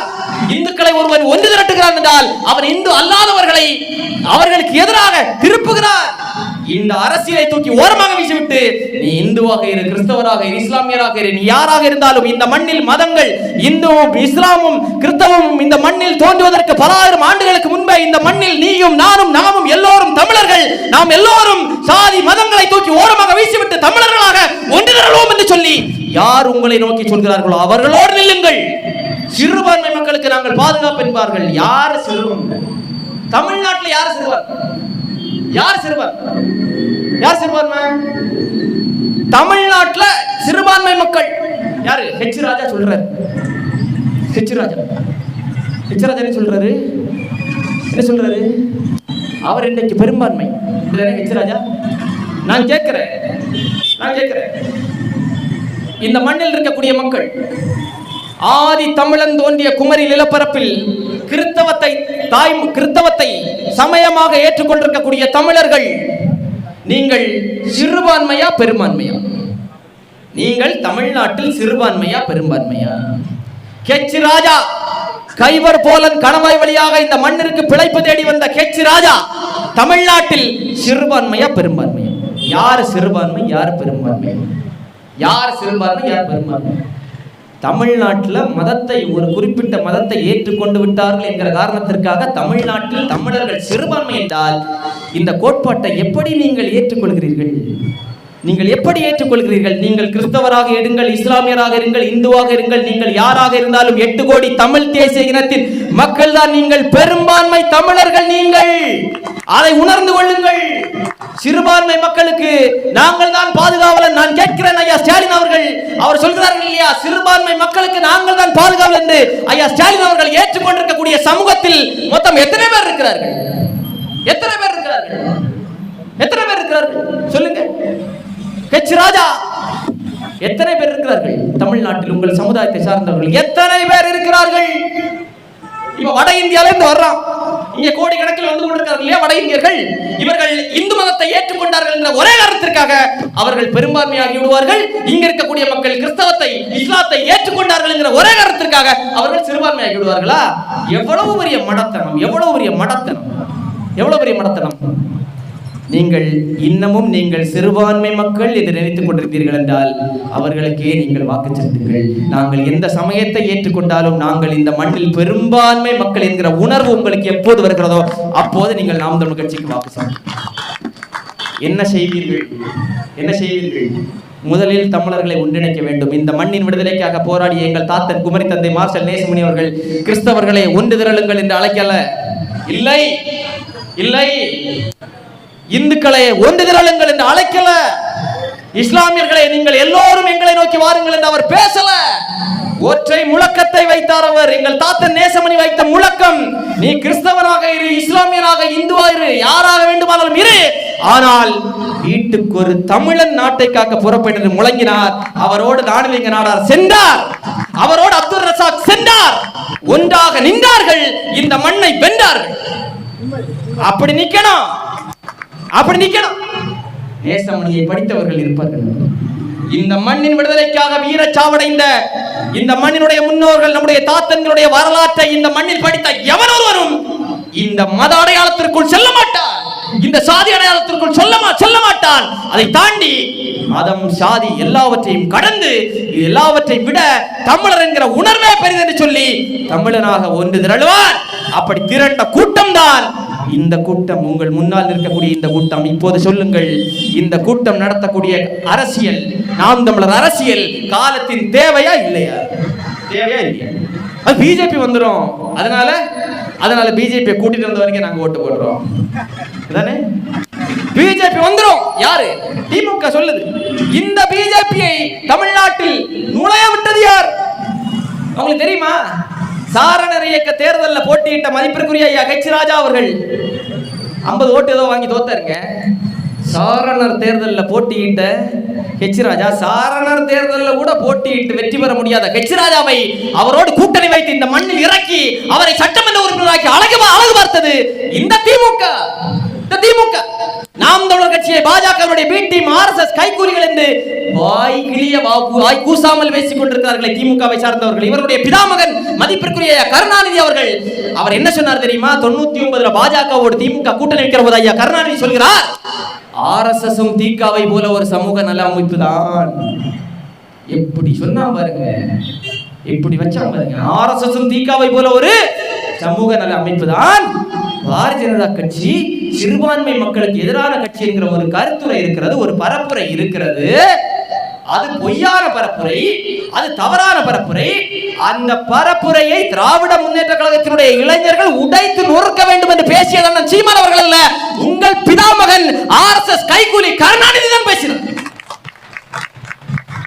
பேசுவோம், விவாதிப்போம், வாங்க பேசுவோம். இந்துத்துவாவில் கரைந்த திமுக இந்த திராவிடர் கழகம். இன்றைக்கு திராவிடர் கழகம் திமுகவுக்கு முட்டு கொடுத்து பாஜகவை வீழ்த்த திமுக மட்டும்தான் ஒரே ஆயுதம் என்று சொல்லக்கூடிய திராவிடர் கழகம் வெளியிட்ட இந்துத்துவாவில் கரைந்த திமுக என்கிற புத்தகத்தில் எழுதி வைத்திருக்கிறார்கள். மறுத்து பேச முடியுமா? ஆதாரத்தோடு பேசுறோம். எழுதி வச்சு பேசுற கூட்டம் இல்ல. நாங்க 1 மணி நேரம் எங்க அண்ணன் சீலா பேசினார், எழுதி வச்சார. நான் 1 மணி நேரம் பேசிட்டு இருக்கிறேன், எழுதி வச்சேனா? துண்டு சீட்டை பார்த்து இந்த பக்கம் திரும்புங்க, அண்ணன் சொன்ன மாதிரி கையை தூக்குங்க, உயர்த்துங்க. இப்ப எல்லாவற்றுக்கும் மாற்று ஒரு புதிய அரசியல், ஒரு மாற்று சக்தி, புதிய அரசியலா? அவ புதுசா ஒருத்தர் வந்திருக்காரப்பா, அவரு ஆமாங்க, அவர் நல்லா டான்ஸ் ஆடுவாராம், அதனால அவர் ஓட்டு போடுவோம். எப்படிப்பட்ட கொடுமை, எவ்வளவு கொடுமை. ஏங்க, ஒரு அரசை நடத்துவது அவ்வளவு சாதாரண காரியமா? ஒரு அரசியல் நடத்துவது எத்தனை துறைகள் இருக்கிறது, எத்தனை ஐஏஎஸ் அதிகாரிகளை சமாளிக்கணும், எத்தனை ஐபிஎஸ் அதிகாரிகளை சமாளிக்கணும், எத்தனை பேரை சமாளிக்கணும், எத்தனை மக்கள் பிரச்சனைகளை சமாளிக்கணும், உடனுக்குடனாக முடிவுகள் எடுக்கணும். ஒரு அரசு எதை செய்கிறதோ இல்லையோ இக்கட்டான நேரத்தில் சரியான முடிவை எடுக்கணும். முடிவே எடுக்க தெரியாம பின்னங்கால் செதற ஓடக்கூடிய நபர்களுடைய நாட்டில் இந்த நாட்டின் ஆட்சியையும் அதிகாரத்தையும் கொடுத்தால் நம்ம எல்லாம் நாளைக்கு பின்னங்கால் செதற ஓட வச்சிருவார்கள். அதை என் அன்பு மக்கள் நீங்கள் சிந்திக்க வேண்டும். சிந்திக்கணும், சிந்திச்சு வாக்கு செலுத்தணும். இந்த மண்ணில் ஒரு வரலாற்று செய்தியை மட்டும் சொல்லி நான் நிறைவு செய்கிறேன். ஒரு சில வாரங்களுக்கு முன்பு நாங்கள் பெரிதும் நேசிக்கக்கூடிய, நாங்கள் நெஞ்சில் வைத்து வழிபடக்கூடிய எங்களுடைய தாத்தன் பெருந்தலைவர் காமராஜர் அவர்களை மிக மிக மிக கொச்சையாக இழிவுபடுத்திய ஒரு கயவன், நாகரிகம் என்பது துளியும் இல்லாத ஒரு நபர் முக்தார் என்கிற ஒரு மனநோயாளி, அவ்வளவு இழிவாக பேசிய அந்த முக்தாரை இந்த திராவிட மாடல் அரசு என்ன செய்தீர்கள்? நீங்கள் காமராஜருடைய ஆட்சி எப்படிப்பட்ட ஆட்சி என்று நீங்க விளக்கம் சொல்ல வேண்டிய அவசியம் இல்லை. அந்த விளக்கத்தை நாங்கள் சொன்னோம் என்றால் நீ வைக்கக்கூடிய குற்றச்சாட்டு, எங்கள் தாத்தன் மீது நீ வைக்கக்கூடிய குற்றச்சாட்டை எல்லாம் நாங்கள் ஏற்று அதற்கு பதில் சொல்வது போன்று ஆகிவிடும். அதெல்லாம் செய்ய முடியாது. அது எல்லாருக்கும் தெரியும். அது என் தாத்தா வயசுல இருக்கிறவங்களுக்கும் தெரியும், என் அப்பா வயசுல இருக்கிறவங்களுக்கும் தெரியும், எனக்கும் தெரியும், என்னை விட சின்ன குழந்தைகளுக்கும் தெரியும். இந்த மண்ணில் காமராஜர் என்ன செய்தார், என்ன சாதனை படைத்தார், அவர் யார் என்பது எங்களுக்கு தெரியும். அதனால்தான் 50 ஆண்டு காலமாக இவரால் உடைக்க முடியாத பிராண்டாக உயர்ந்திருக்கக்கூடிய காமராஜரை, அவருடைய பிராண்டை உடைத்து கருணாநிதி என்கிற ஒரு இல்லாத பிராண்டை நிறுவுவதற்காக, காமராஜரின் புகழை கெடுப்பதற்காக திமுக திட்டமிட்டு இந்த முக்தார் போன்ற அயோக்கிய கூட்டங்களை ஏவி விட்டு வேடிக்கை பார்க்கிறது. இல்லை, அப்படி இல்லை என்றால் முக்தார் மீது நீங்கள் எடுத்த நடவடிக்கை என்ன? சவுக்கு சங்கரை கண்டதுக்கு கைது பண்றீங்க, எல்லாத்தையும் கைது பண்றீங்க. இந்த எங்க அண்ணன் சீலனுக்கு அவதூறு வழக்கு போடுறீங்க, நோட்டீஸ் அனுப்புறீங்க, மீம்ஸ் போடுறவங்க எல்லாம் கைது பண்றீங்களே. இந்த முக்தாருக்கு பாதுகாப்பு கொடுத்து வச்சிருக்கிறீங்களே, ஏன் பாதுகாத்து வைத்திருக்கிறீர்கள்? இது வரலாற்றின் நீட்சி. இந்த குமரி நிலப்பரப்பில் நம்முடைய தாத்தன் காமராஜர் அவர்கள் போட்டியிடுகிறார் தேர்தலிலே. அன்பு மக்களுக்கு நான் சொல்ல வேண்டும் என்று நினைக்கிறேன். நாகர்கோவில் நாடாளுமன்றத்திலேயே பெருந்தலைவர் காமராஜர் அவர்கள் தேர்தலிலே போட்டியிடுகிறார். அவருக்கு எதிராக 2 கூட்டம் இந்த மண்ணில் வேலை பார்த்தது. 2 கூட்டம் வேலை பார்த்தது. ஒன்று, முதல் கூட்டம் இன்றைக்கு காமராஜருக்கு நாங்கள் தான் சொந்தம், காமராஜருக்கு நாங்கள் தான் அத்தாரிட்டி என்று பேசிக் கொண்டிருக்கிறார்களே காங்கிரஸ்காரர்கள். இவர்கள் அன்றைக்கு காமராஜருக்கு எதிராக வேலை பார்த்தார்களா இல்லையா? மறந்து பேசக்கூடாது, வரலாற்று பேசணும். காமராஜர் காங்கிரஸ்காரர் என்றால் நான் கேட்கிறேன், காமராஜர் எந்த காங்கிரஸ்காரர்? காமராஜர் தமிழ்நாடு திருவிதாங்கூர் சமஸ்தான காங்கிரஸா, திருவிதாங்கூர் தமிழ்நாடு காங்கிரஸா, இந்திய தேசிய காங்கிரஸா, இல்லை ஸ்தாபன காங்கிரஸா? காமராஜர் எந்த காங்கிரஸ்? இந்த கேள்விக்கான பதிலை காங்கிரஸ்காரர்கள் சொல்லணும். காமராஜருக்கு நாங்கள் தான் சொந்தம், காமராஜர் எங்களுக்கு தான் சொந்தம், காமராஜரை நாங்கள் தான் சொந்தம் கொண்டாடுவோம் என்று பேசிக் கொண்டிருக்கக்கூடிய காங்கிரஸ்காரர்கள், நீங்கள் காமராஜர் எந்த காங்கிரசுக்கு சொந்தம் என்பதை நீங்க பேசணும். நாங்க விட மாட்டோம், கேட்டுட்டே இருப்போம். நீங்க நான் ரொம்ப நாளா கேட்டுட்டு இருக்கிறேன், பதில் சொல்லல. நீங்க பதில் சொல்லல. இந்திரா காங்கிரஸ் உடைகிறது, காங்கிரஸ் உடைந்து இந்திரா காங்கிரஸ் ஒரு புறம், ஸ்தாபன காங்கிரஸ் இன்னொரு புறம். எங்கள் தாத்தன் காமராஜர் இந்திரா காங்கிரசுக்கு நேரெதிராக நின்றார். அவருக்கு நேரெதிராக நீங்கள் நின்று இந்த குமரி நிலப்பரப்பில் காமராஜர் போட்டியிட்ட போது டெல்லியில் இருந்து ஆட்களை இறக்கி அவருக்கு எதிராக பரப்புரை செய்தீர்களா இல்லையா? ஒரு புறம் இந்த கூட்டம், இன்னொரு புறம் இந்த மண்ணினுடைய பெரும்பான்மை சமூக மக்கள், நாடார் சமூக மக்கள் இன்னைக்கு ஒன்றாக நிற்கிறார்களா? நாடார்கள் ஒன்றாக நிற்கிறாங்களா? இந்து நாடார் ஒரு புறம், கிறிஸ்தவ நாடார் இன்னொரு புறம். எப்படா ரெண்டு பேரையும் பிளவுபடுத்தலாம், இந்த ரெண்டு பேரையும் வெட்ட விட்டு மோத விட்டு அவருடைய ரத்தத்தை நக்கி குடித்து ஒரு ஈனத்தனமான அரசியலை, மலிவான அரசியலை இந்த மண்ணில் செய்து நாம் இருவரும் வெற்றி பெற்று விடலாம், அதிகாரத்தை அடைந்து விடலாம் என்று சொல்லி இந்த கூட்டங்கள் இன்னைக்கு வேலை செய்து கொண்டிருக்கிறது இல்லையா? இந்த கூட்டத்திற்கான வேலையை, இந்த மோதலுக்கான வேலையை, இந்த பிரிவினைக்கான வேலையை கன்னியாகுமரி மாவட்டத்தில் இந்த மக்கள் ஒருதாய் வயிற்றில் ஒட்டி பிறந்த குழந்தைகள் இன்றைக்கு ஒன்றாக நிற்காமல் பிளவுபட்டு இருக்கக்கூடிய சூழல் உருவாகி இருக்கிறது என்றால் அந்த விதையை இந்த மண்ணில் தூவியது ஆர்எஸ்எஸ் கைக்கூலி கருணாநிதி. அவர் எப்பப்பா தூவினாரு? நான் பிறக்கிறதுக்கு முன்னாடியே தூவிட்டாரு. வரலாற்றை படித்த காரணத்தால் சொல்கிறேன். இந்த மண்ணில் நாகர்கோவிலிலே பெருந்தலைவர் காமராஜர் அவர்கள் போட்டியிடுகிற போது அவருக்கு எதிராக கருணாநிதி அவர்கள் வைத்த பரப்புரை என்ன தெரியுமா? நீங்கள் என்ன பரப்புரை வேண்டுமானாலும் வைத்திருக்கலாம், அவருக்கு எதிராக எதை வேண்டுமானாலும் பேசியிருக்கலாம். ஆனால் நீங்கள் எங்கள் தாத்தன் காமராஜர் சாதி பார்த்து மதம் பார்த்து யாரிடமும் பழவாது, சாதி பார்த்து மதம் பார்த்து ஆட்சியை நடத்தாது, எல்லா மக்களையும் ஒருதாய் வயிற்று பிள்ளையாக பார்த்த எங்கள் தாத்தன் காமராஜர், பிற்படுத்தப்பட்ட மக்களை, பட்டியல் சமூக மக்களை அமைச்சரவையில் உயர்த்தி பார்த்த எங்கள் தாத்தன் காமராஜருக்கு எதிராக கருணாநிதி இந்த மண்ணில் வைத்த பரப்புரை என்ன தெரியுமா? உங்கள் வாக்கு வந்த நாடா இருக்கா, சொந்த நாடா இருக்கா? உங்கள் வாக்கு வேல் நாடா இருக்கா, சிலுவை நாடா இருக்கா? உங்கள் வாக்கு மேரியின் மகனுக்கா, சிவகாமியின் மகனுக்கா என்று கருணாநிதி இந்த மண்ணில் காமராஜருக்கு எதிராக ஒரு பரப்புரையை வைத்திருக்கிறார் என்றால் கருணாநிதி எவ்வளவு பெரிய ஆர்எஸ்எஸ் கைகூலி, கருணாநிதி எவ்வளவு பெரிய மத பயங்கரவாதி. அந்த கருணாநிதியோடு இன்றைக்கு போய் நின்றுவிட்டு காமராஜரின் பக்தர்கள் திமுகவை, கருணாநிதியினுடைய மகன் ஸ்டாலினை அதிகாரத்தில் ஏற்றி விடுவதற்காக நீங்கள் வேலை பார்த்துக் கொண்டிருக்கிறீர்களே, உண்மையிலேயே நீங்கள் எல்லாம் காமராஜரை படித்தவர்கள் தானா? உண்மையிலேயே நீங்கள் எல்லாம் காமராஜரை பார்த்து வளர்ந்தவர்கள் தானா? எங்க அப்பா வயசுல இருக்கிறவங்கள்ட்ட பார்த்து சொல்றேன், என் தாத்தா வயசுல இருக்கிறவங்கள்ட்ட பார்த்து சொல்றேன், என்னடா சின்ன பையன் சொல்றதெல்லாம் நம்ம கேட்கணுமா? இவன் சொல்றதெல்லாம் உண்மைதான், ஆனா சின்ன பையன் இவன் சொல்றதுமே கேட்கணுமா என்று நீங்கள் நினைத்தீர்கள் என்றால் 50 ஆண்டு காலமாக சீரழிந்த இந்த மண்ணின் அரசியலை மீட்டு உருவாக்கம் செய்ய முடியாது.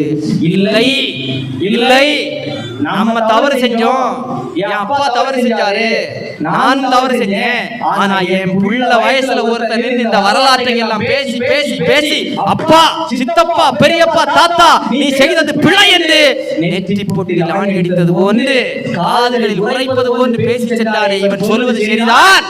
இவ்வளவு செய்திகளை பேசக்கூடிய இந்த கூட்டம் ஒருபோதும் இந்த மண்ணுக்கு எதிராக, ஒருபோது நமக்கு எதிராக துரோக செயலில், எந்த துரோக செயலில் ஈடுபட மாட்டார்கள். உயிரை கொடுத்தாவது இந்த மண்ணை 50 ஆண்டு காலமாக நாம் நாசம் செய்து வைத்திருக்கக்கூடிய இந்த மண்ணை மீட்டெடுத்தவர்கள் வருவார்கள் என்கிற நம்பிக்கை உங்களுக்கு வந்ததென்றால் இந்த மண்ணில் இதுவரை நீங்கள் பார்த்திடாத ஒரு அரசியல் மாற்றம் இந்த மண்ணில் வரும். இல்ல, அதெல்லாம் இல்ல, பிஜேபி வந்துடும், அதனால நாங்க காங்கிரஸ் போவோம்னா நீங்க என்ன வேணாலும் பண்ணி சொல்ல வேண்டியது எங்க கடமை. எங்க அப்பா வயசுல எங்க அப்பா இப்படி சொல்லி இருந்தாரு, இப்படி பேசியிருந்தாரு, அவருக்கு இந்த புரிதல் இருந்ததுன்னா இன்னைக்கு நான் வந்து நின்று பேசியிருக்க வேண்டிய அவசியம் இல்லை. இப்ப நான் வந்துட்டேன். நீங்க சொல்லாதீங்க, இங்க இருக்கிற அண்ணன்கள் நம்ம என்னுடைய வயதை என் அப்பா வயசுல இருக்கிறவங்க எல்லாம் இங்க பாருங்க, உங்களோடு முடிந்து போனது. காங்கிரஸ், திமுக, அதிமுக, பாஜக எல்லாம் உங்கள் காலத்தோடு முடிந்து போய் விட்டது. நான் என்ன சொல்றேன், உங்கள் காலத்திலேயே நீங்க எங்களோட வந்து சேர்ந்துருங்கன்னு சொல்றேன். சேர்ந்துருங்க. ஒரு வாய்ப்பு இருக்கிறது உங்கள் எல்லோருக்கும். பெரிய பாவம் பண்ணீங்க. 50 ஆண்டு காலமாக எவன் ஒருவன் தவறு செய்தானோ அவனுக்கே மறுபடியும் வாக்கு செலுத்தி செலுத்தி செலுத்தி மிகப்பெரிய பாவம் செய்து விட்டீர்கள். பாவ மன்னிப்புக்கான நேரம், பாவ மன்னிப்புக்காக நேரம் ஒரே ஒரு வாய்ப்பின் மூலமாக உங்களுக்கு இருக்கிறது. வருகிற சட்டமன்ற தேர்தலில் வாக்குச்சாவடிக்குள் நுழைகிற போது இந்த 16 சட்டமன்ற தொகுதியினுடைய மான தமிழர்கள் வாக்குச்சாவடிக்குள் நுழைகிற போது எங்கள் அண்ணன் சீலன் அவர்கள் இந்த தொகுதியில் ஆற்றல் மிக்க ஒரு இளைஞர், எங்க பிரச்சனை நடந்தாலும் முதல் ஆளாக வந்து நிற்பார். 16 தொகுதி ஆரம்பம் முதல் எல்லை வரைக்கும் மட்டுமல்ல, தமிழ்நாட்டில் எந்த பிரச்சனை இருந்தாலும் தெருவாக போய் மக்களோடு மக்களாக நின்று கொண்டிருக்கக்கூடிய அண்ணன் சீலன் அவர்களை போன்ற ஒரு சட்டமன்ற வேட்பாளர் உங்களுக்கு இன்னொருவர் கிடைத்தால் நீங்கள் வாக்கு செலுத்துங்கள். ஆனால் கிடைக்க மாட்டார். நாங்கள் பேசக்கூடிய செய்திகள் எல்லாம் ஊடகங்கள்ல வராது. ஏன்னா எங்களுக்கு டான்ஸ் ஆட தெரியாது, எங்களுக்கு நடிக்க தெரியாது, வராது, தெரியாது. நாங்கள் களத்தில் நின்று மக்களுக்காக போராடுபவர்கள். எங்களிடம் பணம் இல்ல, பணம் கொடுத்தா போடுவான், வேண்டாம், பணம் இருந்தாலும் கொடுக்க மாட்டோம், தேவையில்லை. அந்த அரசியல் எங்களுக்கு தேவையில்லை. அந்த விளம்பர அரசியல், அந்த கவர்ச்சி அரசியல் தேவையில்லை. எங்களை பற்றி ஊடகங்கள் பேசாது. கடந்த நாடாளுமன்ற தேர்தலில் 8 விழுக்காடு வாக்குகளை நாங்கள் போது ஊடகங்கள் சொன்னார்கள், நான் கட்சி 2% தான் கிடைக்கும், எல்லாம் ஜோசியக்காரர்கள் மாறிடுவாங்க. தேர்தல் வருதுனாலே ஒரு வாரத்துக்கு முன்னாடியே பத்திரிகையாளர்கள், ஊடகங்கள் ஜோசியம். இந்த தொகுதியில் இவருக்கு 8 விழுக்காடு கிடைக்கும், இவருக்கு மக்கள் மத்தியில் ஆதரவு இருக்கிறது, 4 விழுக்காடு கிடைக்கும், இவன் ஜோசியம் பண்ணா வீடு வீடா போய் ஏறினா. முதல்ல இந்த ஊடகங்கள் இருக்கிறியா, இந்த ஊடகங்களை பார்க்காதீர்கள். தேர்தல் வரைக்கும் இந்த ஊடகங்களை நீங்கள் பார்க்காமல் இருந்தாலே நீங்கள் யாருக்கு வாக்கு செலுத்த வேண்டுமோ அவருக்கு வாக்கு செலுத்துவீர்கள். இல்லை, இந்த ஊடகங்கள் சொல்வதை நீங்கள் பார்ப்பீர்கள் என்றால் அந்த ஊடகங்கள் உங்களிடம் எதை திணிக்க நினைக்கிறதோ அதை திணித்து அதன் மூலமாகத்தான் நீங்கள் உங்களுடைய வாக்குகளை செலுத்துவீர்கள். எனவே செஞ்ச பாவத்துக்கு பாவ மன்னிப்பு வேணும்னா என்னுடைய அப்பாக்களும் தாத்தாக்களும் என்னுடைய பெரியம்மாக்களும் என்னுடைய சித்திமார்களும் எல்லோரும் பாவ மன்னிப்புக்காக இந்த முறை விவசாய சின்னத்தில் வாக்குச்சாவடியில் இருக்கக்கூடிய விவசாய சின்னத்தில் நீங்கள் சீலன் அவர்களுக்கு வாக்கு செலுத்துங்கள். யார் யாருக்கோ வாக்கு செலுத்தியிருக்கீர்கள், கிடைத்தது என்ன? ஒண்ணு இல்லை, ஒரு முறை உங்கள் வீட்டு பிள்ளைகள் எங்களுக்கு வாக்கு செலுத்துவார்கள். தமிழ்நாட்டை உலகின் தலை சிறந்த நாடுகளில் ஒரு நாடாக நாங்கள் காட்டுவோம் என்று சொல்லி வாய்ப்புக்கு நன்றி கூறி விடைபெறுகிறேன். நன்றி, வணக்கம்.